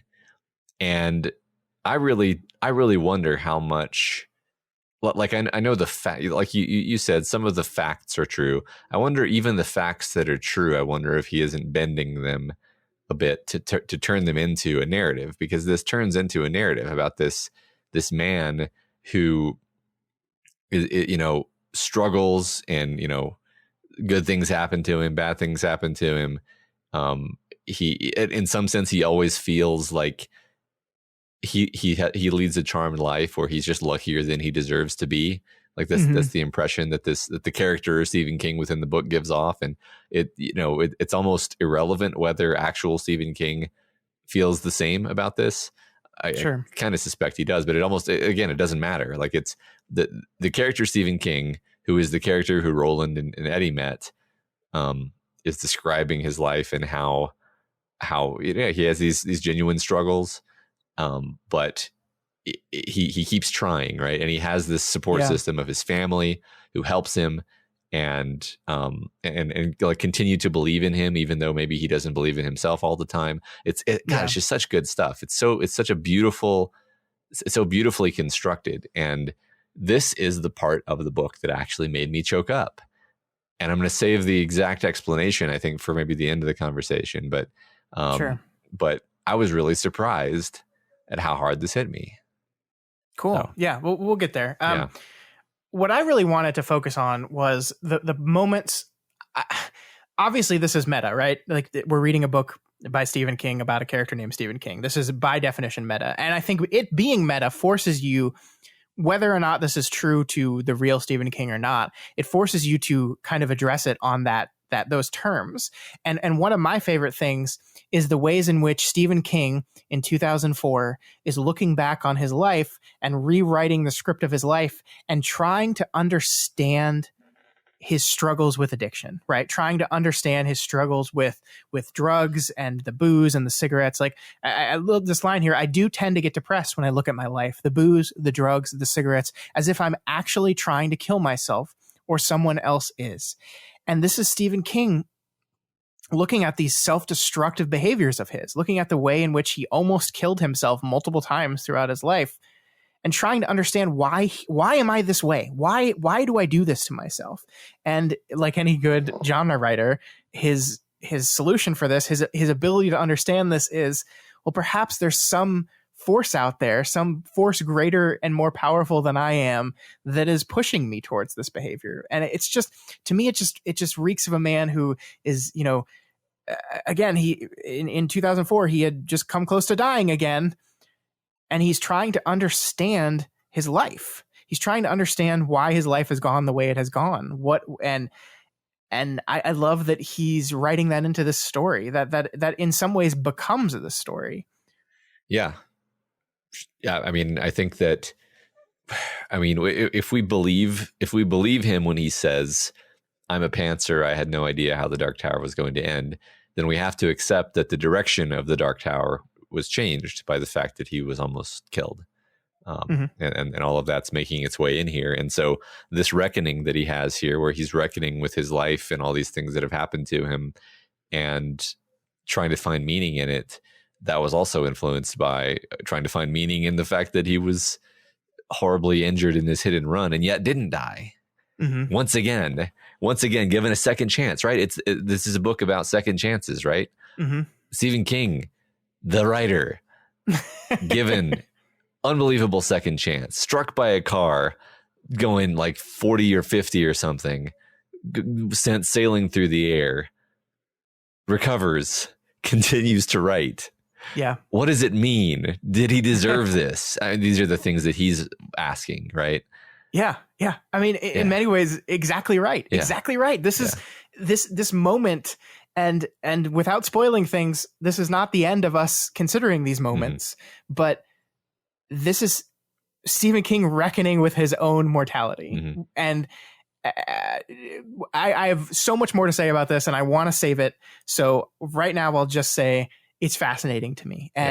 And I want to move on to something he says about the Dark Tower here, because he's responding to a letter that I don't remember. I know he got letters from people that were like saying, I'm dying and I want to know if Roland reaches the tower. Like, I don't think the letter that he puts in this book is like a copy of the letter, but I know he has spoken about how he's gotten these requests before. And he says here, I feel like such a shit when I think of how blithe I was concerning the end of the Wastelands. I got to answer Cordetta Vell's letter, but I don't know how to. Could I make her believe I don't know any more than she does about how Roland's story finishes? I doubt it, and yet that is the truth, as Jake says in his final essay. I have no more idea what's inside the damn tower than Oy does. I didn't even know it was a field of roses until it came off my fingertips and showed up on the screen of my new Macintosh computer. Would Coretta buy that? Would she say that if I told her, Corey, listen, the wind blows and the story comes, then it stops blowing and all I can do is wait, same as you. They think I'm in charge, every one of them, from the smallest of the critics to the most mentally challenged reader, and that's a real hoot, because I'm not. I mean, obviously, this is Stephen King, the character, talking about how this is a story coming from Gan, and he's just a secondary creator, and God is feeding the story to him. But also, this is Stephen King, the real life writer.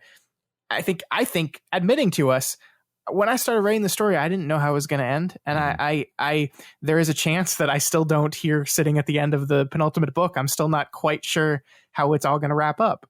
And admitting that and being honest to that. And I mean, it's so funny because it almost seems in direct opposition to you and I's entire literary theory, which is that always assume that the author is a genius and everything is intentional.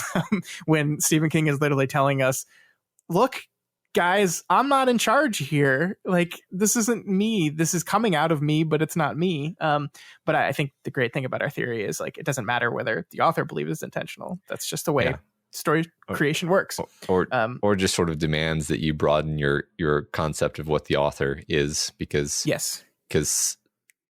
somewhere in Stephen King's dark subconscious lurks the answer, right? He just doesn't necessarily know what it is. Would be one way of thinking about it. Definitely. And I love that he does this here. Like, in the penultimate book, he's admitting to his readers, look, folks, I don't know. Just like imagine if fucking Damon Lindelof appeared on an episode of Lost where he was like, dude, I don't know what the fuck is up with the island. I might have appreciated that more, but yeah, he's what's in the hatch. It's Damon Lindelof. Just being like, look, guys, I don't fucking know. Yeah, they paid me a bunch of money and I thought of some really good questions, but I don't know the answers to them. And then, yeah, that's great. Yeah. I think this is why, like, we're about to transition to our discussion question about what author would you want to put in his own novel. And I just want to say, we got some really good answers, but most of the answers to this question were like, dude, I don't know. I think it's a really bad idea to do that.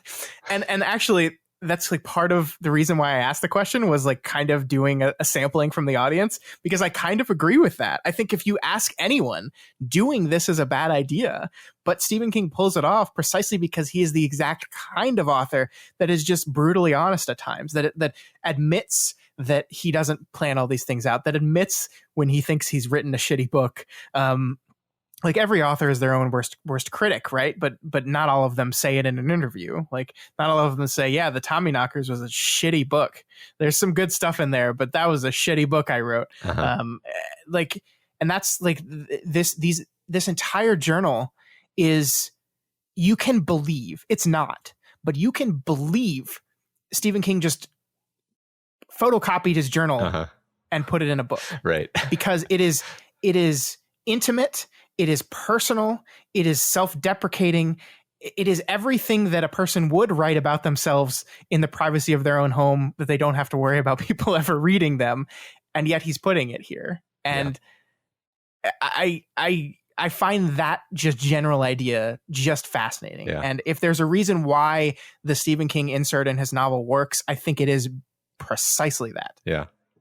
Yeah, I think so. I mean, the main thing that makes me certain that it's not just a photocopy of his journal is that it does work too perfectly as a short story certainly, that emphasizes the narrative arc of the life of Stephen King and his struggle to find meaning, which I don't think that is something that shows up very much in my journals. Maybe I would be very impressed by your journaling, if so. Yeah, maybe I'm just a shallower person than him, but maybe that's a good writing exercise, Matt. Write your life as it's happening, as if it is a narrative. Yeah. And that's kind of the experience of writing Lost, because you don't know how it's going to end.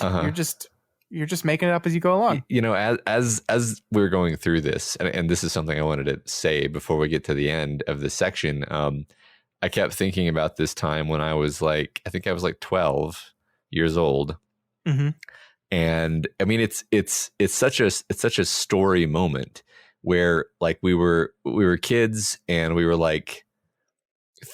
we're doing something like throwing leaves off of a bridge one side and then running to the other side of the bridge to watch the leaves float under the bridge and then out ahead of us. I don't remember what we were throwing exactly. It was something that floated, and I don't think we were littering, so it was something that was in the environment, but whatever. Throwing things, we jump off the sidewalk, run across the bridge, jump up onto the other sidewalk, look over the bridge, jump back into the street, run back. You kind of see where this is going. At one point, I jump off the sidewalk, and a motorcycle zips by at some lethal speed, so close that it was probably less than a foot away from me impacting it. And so I just think about okay, I would have died if anything in that situation had gone differently. And I think about we all probably have our close calls, right? Mm-hmm. And I was just thinking about what if I had died, And it's just that's kind of what Stephen King is grappling with here, I think. Why didn't I die? Right? Is that even a meaningful question? Why didn't Stephen King die when he was hit by the car? I don't know. Yeah. I just want. I think we all do have our close calls one way or another, and they're things that stick with us, right? I have a vivid memory of this thing that happened when I was a kid. I wasn't even scared at the time. I was just I almost just fucking died. Yeah. Oh well, I don't know. I don't know if I'm going with this, right? But it's clearly the thing that the story is touching on here. So yeah, and I mean, Stephen King and authors in general, but Stephen King especially, have always kind of taken their ideas from real life. Pet Sematary is a story.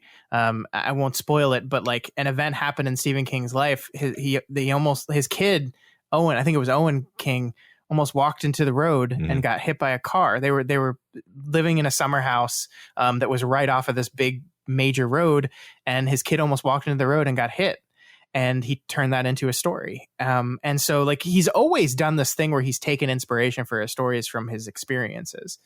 But I think this was an experience that affected him so profoundly.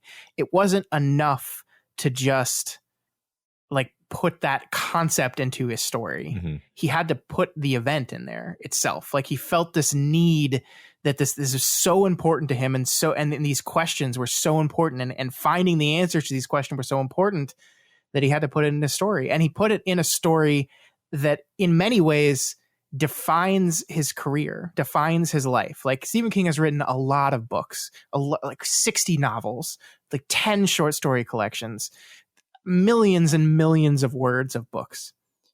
But The Dark Tower has been the thing that has spanned his career. And we see it in this, right? We see how every few years in this journaling, he'll feel the call again. He'll hear the bear and the turtle and go writing another one of these books. And so it is the work of his lifetime. And I'm sure there's part of him that was like, I fucking almost died and I didn't finish it. Mm. Yeah, exactly. What does that mean?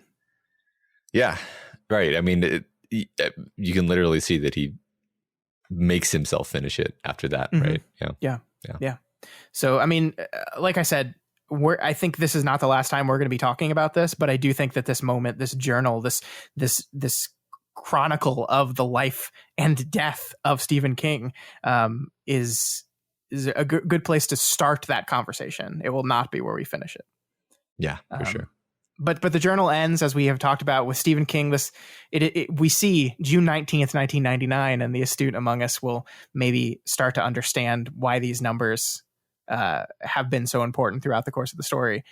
You had already gotten there, but perhaps if a reader hadn't, King puts them here in front of us. June 19th, 1999, Stephen King is his last entry in his journal. He's talking about like he's gotten his life together. His kids are in for the weekend with his grandkids. He's like, Stephen King is a grandfather, and he's really processing for that for the first time. And he's ready to work on the next book in the tower as soon as he finishes up the book on writing he's writing.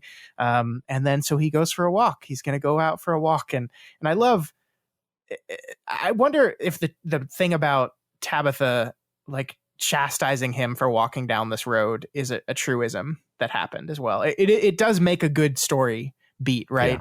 Yeah. Of his wife's like constant refrain of don't walk down that road, Stephen. Yeah. Don't walk down that, like it's too dangerous. The perfect setup. Yeah. But I also can see it as something that like he was just told, and Stephen King's a fairly stubborn person, and it's like, I'll be fine. And then the journal ends with the news clipping of Stephen King's death. Stephen King was struck by a vehicle and is dead. Yeah, and that's what choked me. So what got me was you were describing, the journal entry of that day where he's talking about how he's basically expressing gratitude at how his life has come together, and he's so happy and he's so grateful, and he's got his family with him, and he's had hard times, but everyone continues to believe in him and stick with him, and everything is going to be okay. And then I was like, okay, and then next is going to come the accident, and then what? And then like literally like before you actually realize what's going to happen, or before it moves on to the accident, I was like, no, he's not going to do that. He's going to die.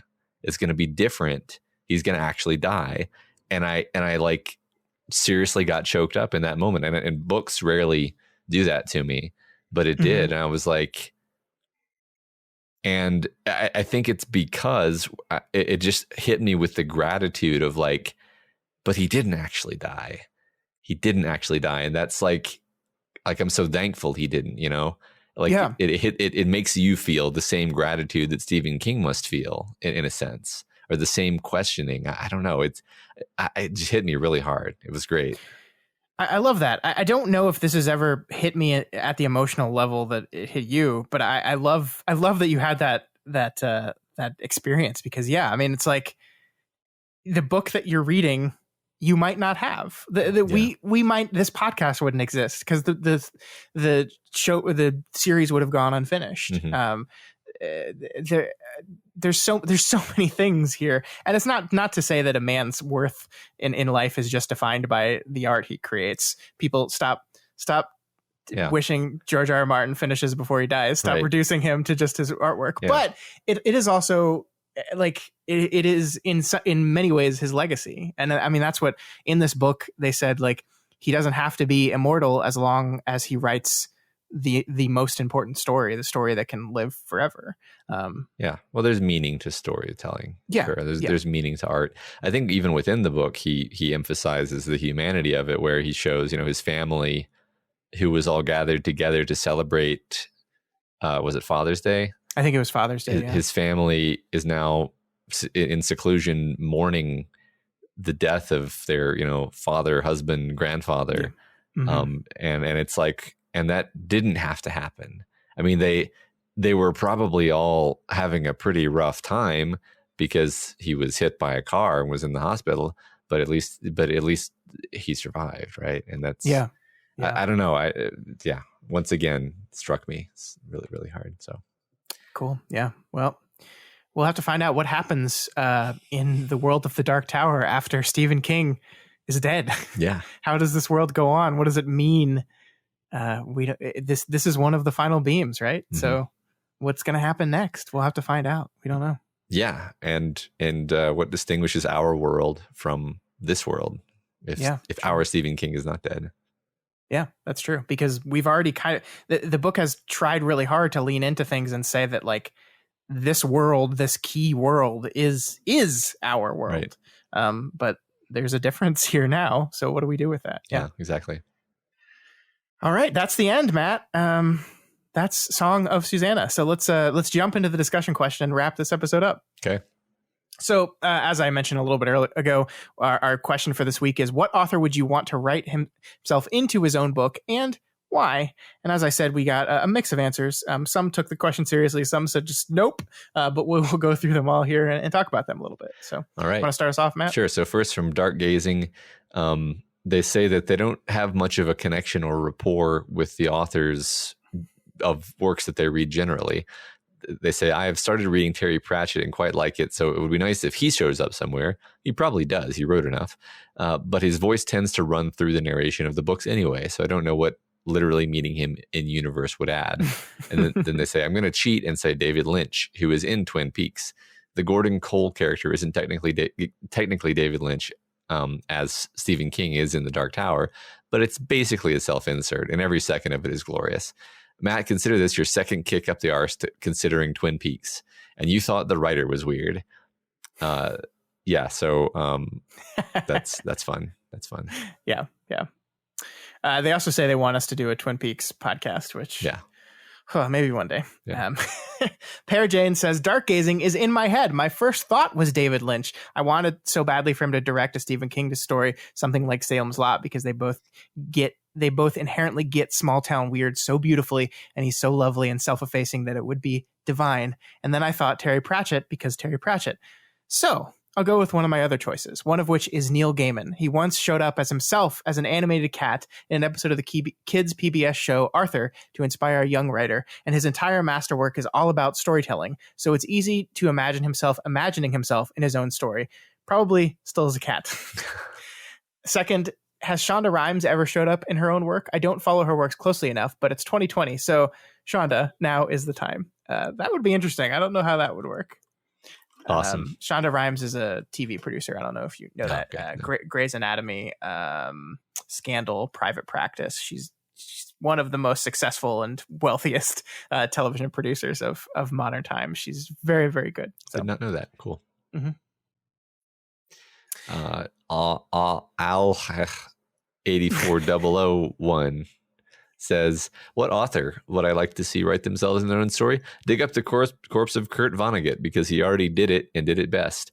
He plays with the meta idea beautifully. Although he's the unquestioned creator god of his fictional universe, his creations still have the capacity to surprise him, kind of like how Roland's actions surprised King, even though he has some measure of control over them. Or does he? Would it be possible for J.K. Rowling to write herself into one of her wizard stories where they could obliviate the wrongheadedness out of her? So I'll jump right into the next one because it plays off of that. We have Marco23 who said, someone else said it, but I want to expand on it. J.K. Rowling. I'd love to see her write herself into her own world, only to have Hermione punch her like she punched Draco.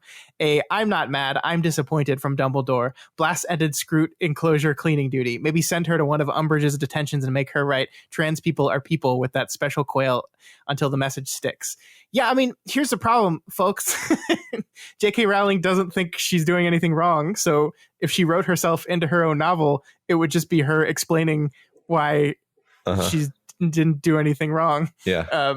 So it wouldn't, like, I don't think let me say this as kindly as possible. I don't think she's as skilled enough of a writer to allow her characters to take the reins to a point where they would be able to teach her things about herself. That's the way I'll put that. Well, it's the thing that I sometimes say where I'm like, all great writers are also great psychologists. I'm not sure if she's great enough of a psychologist to actually like I don't think she'd be in the spot she's in if she were that great of a psychologist in the first place. Yeah, you'd think she would have an understanding of why people don't like her doubling down on these things. Yeah, right, Jesus. Yeah. Marco says, but in all seriousness, Poe, as in Edgar Allan Poe, I think authors naturally do this thing where they project themselves into their characters and stories. It's easy to imagine Poe in the background or hidden in plain sight in pretty much all of his stories. Imagine Poe being the one to sell the brick and mortar to Montresor in the Cask of Amontillado, maybe overhearing the angry ramblings of his plan for that brick and mortar. Or he's the guy under the mask in the Red Death. He just fits. Totally. I like that. Yeah, that would work perfectly. I could totally see Poe doing that. Yeah, absolutely. That makes me feel like I feel like Kafka is the main character of every Kafka story in the same sense, where it's like, sure. Yeah. Breeks says, I don't know who I'd like to see write themselves as characters, but I know what I always love to see: comic writers themselves being in the comics, whether it's as God in the story or just as a random passerby. It always brings a smile to my face. It happened more in the good old 80s than it does today, but seeing Kirby in Fantastic Four is always hilarious. Interesting. I didn't necessarily know this was a big thing, although I do enjoy seeing Stan Lee in every Marvel film. Yeah, I think that was like the successor to that was putting Stan Lee in all cool. the Marvel films, which is no more. It's no more. Rest in peace, Stan. But he was in a lot. Me and the kids always point him out. I mean, that's the thing. You go see a Marvel movie on opening night, and you could just hear it. You could just hear every dude. I won't be this normative because plenty of women really love the MCU as well. But like, you just hear people go, "That's Stan Lee." It's just like 50 people in the theater all whispering to their date, "That's Stan Lee." It's great. Yeah. Man of Zimmer says, easy answer, Mel Brooks. I want Mel Brooks to write himself into everything he does. I would love to see him as Yogurt, President Scroob, Rabbi Tuckman, Governor Lepontamine, Hitler, and himself sitting around a table Eddie Murphy style talking and yelling about literally anything. Perhaps their non-existent sequels and the search for more money. Mel Brooks is a good answer. I like that. That's fun. Shortstop 88 says most times I read stuff that don't take place on regular Earth. Sorry, doesn't take place on regular Earth. So the author being in the story would be difficult to place. This does remind me of something I think I read in On Writing about how authors put a little of themselves in every character. That way they can still like them enough to keep them around, even though they're terrible people. I assume a major part of Walter O'Dim that is taken from Stephen King is his want to make references without care of people knowing what the reference is from. So if authors write themselves in each of their characters, I guess I would say that the one I would like to see most in their own story would be me. Not as in such an obvious way as with Cy King in this week's episode, but as in every character is a part of me, whether it's part of my complex personality or just having the same interest. I want to write characters that feel real while also being someone I can understand. Most of all, I want to be writing stories that have been in my head over a decade in one form or another. I just need the time and the perseverance to do so. You know, as someone who is writing something, I get it. Yeah, I mean, yeah, it's very difficult to write something if you can't find that one little fragment of yourself in the character. It's very difficult to write something if it's just someone you do not relate to at all. Sure. Cool.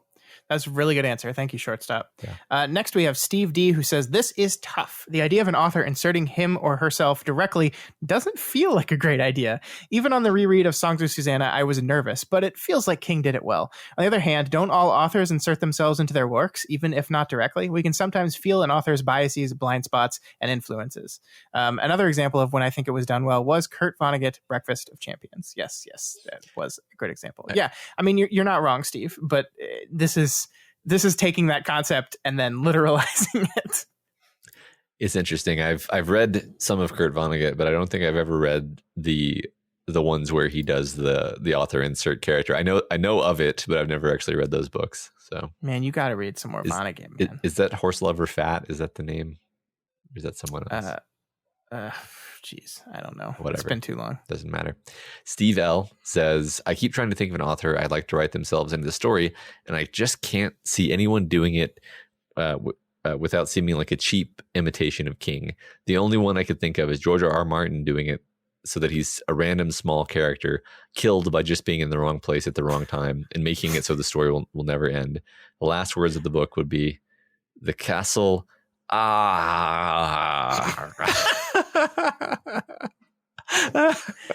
Man, y'all really hate George R.R. Martin. Speaking of which, up next we have Eric T, who says, George R.R. Martin.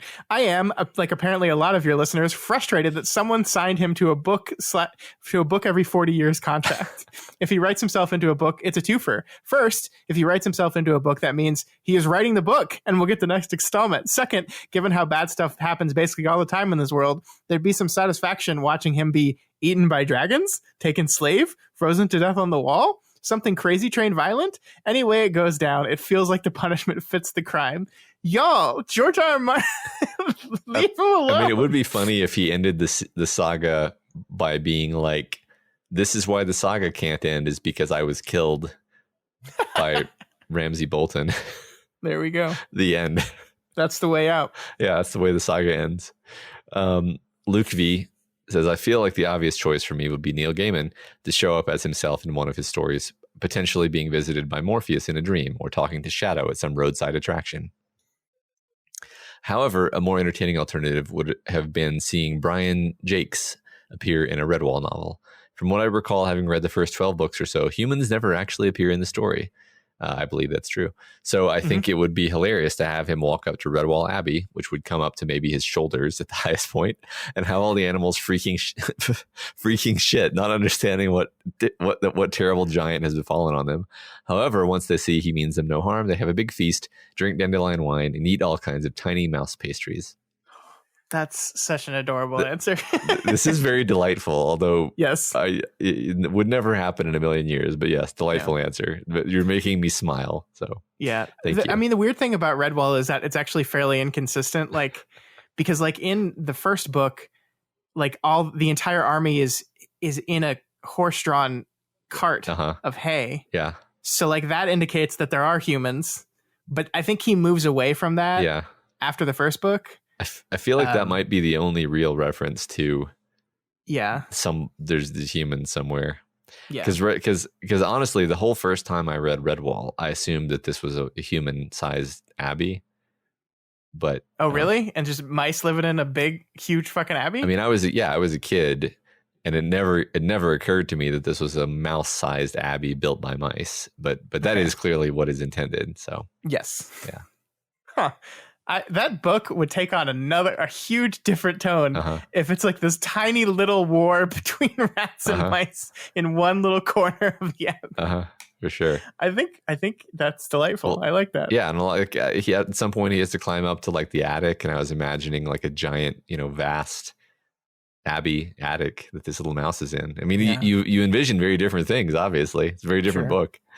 Man, I got to tell you, man, I on my list of things I figured we'd talk about over the course of this podcast, Redwall was not one of them, and yet it keeps coming up. And I'm never upset when it comes up, but it just keeps happening. Yeah.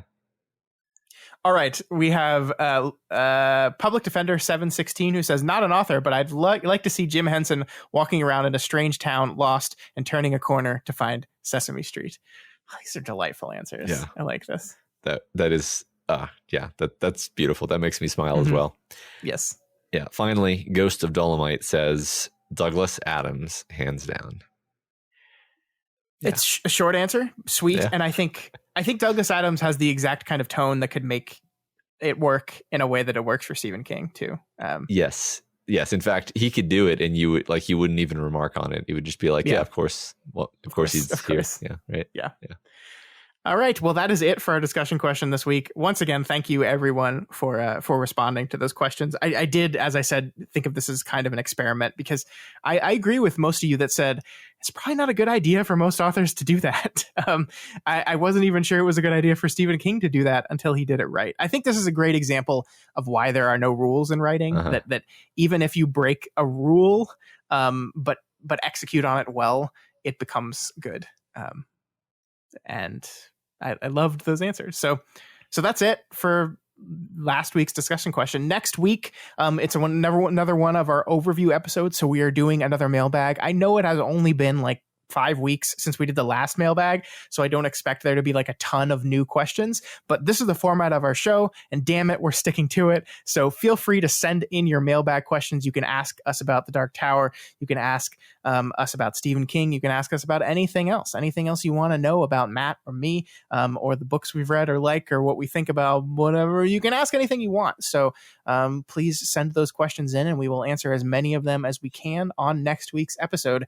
Speaking of that episode, that is going to be, as I said, our overview of Song of Susannah. So we're going to be talking about the book as a whole. And I want to do another thing with this, Matt, because this is the last time you and I are going to get together for these overview episodes before you are done with the series. I want it to also kind of be like a right before we get to the final book, look over the series as a whole. Like just take a few minutes to look back on the last 6 books. We don't have to do this in depth, but like look at the entire story up to this point before we take the final steps towards the tower. Yeah, it sounds like a good idea. I would love to do that. Sure. So that's what we're going to do next week. We also are going to have a guest on the show. We'll let you know who that is when the show comes out. So yeah, it's going to be a good episode. Make sure to get those discussion questions, or so those mailbag questions in, so we can answer your questions. So that's it. We're done. We're done with Song of Susannah. Yay. All right. Yeah. Remember, you can reach out to us at kingslingerspod@gmail.com, or on Twitter at kingslingerspod, or of course on the Doof Media subreddit. And as always, if you're not already subscribed to Kingslingers, this is the time to do it right before we get to the final book in the series. You can find us on iTunes, Stitcher, Spotify, YouTube, Google Play, and pretty much anywhere else that you can listen to podcasts. Yeah, and if you like any of our shows, you can support us by donating to our Patreon at patreon.com/doofmedia. And of course, as we mentioned, at the $10 level, you will be able to listen to us talk about Stephen King adaptations on our secret patron-only podcast, which has has a bunch of weird shit on it. Me talking with my brother about interesting things that we find interesting, as well as the Stephen King thing, and a few other things that might delight and surprise you. So go check that out. Special thank this week to new patron Grady M at the Doof Troop level. Thank you so much, Grady. Yeah, thank you. We really appreciate that, and hope you enjoy this episode of talking about Carrie. But as always, if you cannot afford to donate to us, that is absolutely okay. There are still tons of ways to help us out. As we always say, you can share the podcast. We can keep getting emails from people saying they learned about us from someone sharing it. So thank you to everyone who is taking the time to share it with your friends and your online communities. We love that, and we appreciate that. And of course, you can help us out by leaving a rating and a review. This week's Spotlight review comes from Renton Runner, who gives us 5 stars and says, "A great way to revisit the series. It's great to hear an old and new reader reading this series. Short and sweet and lovely." So thank you so much, Renton, for taking the time to review us. We do appreciate that. And those 5 stars do mean a lot to us. It really does make my day better when I see a new 5-star review. I'm like, oh, they like me. Yeah. They really like me. Yeah. All right, folks, we will see you back here next week as we take one final look at the Song of Susannah. Long days and pleasant nights. And may you have twice the number.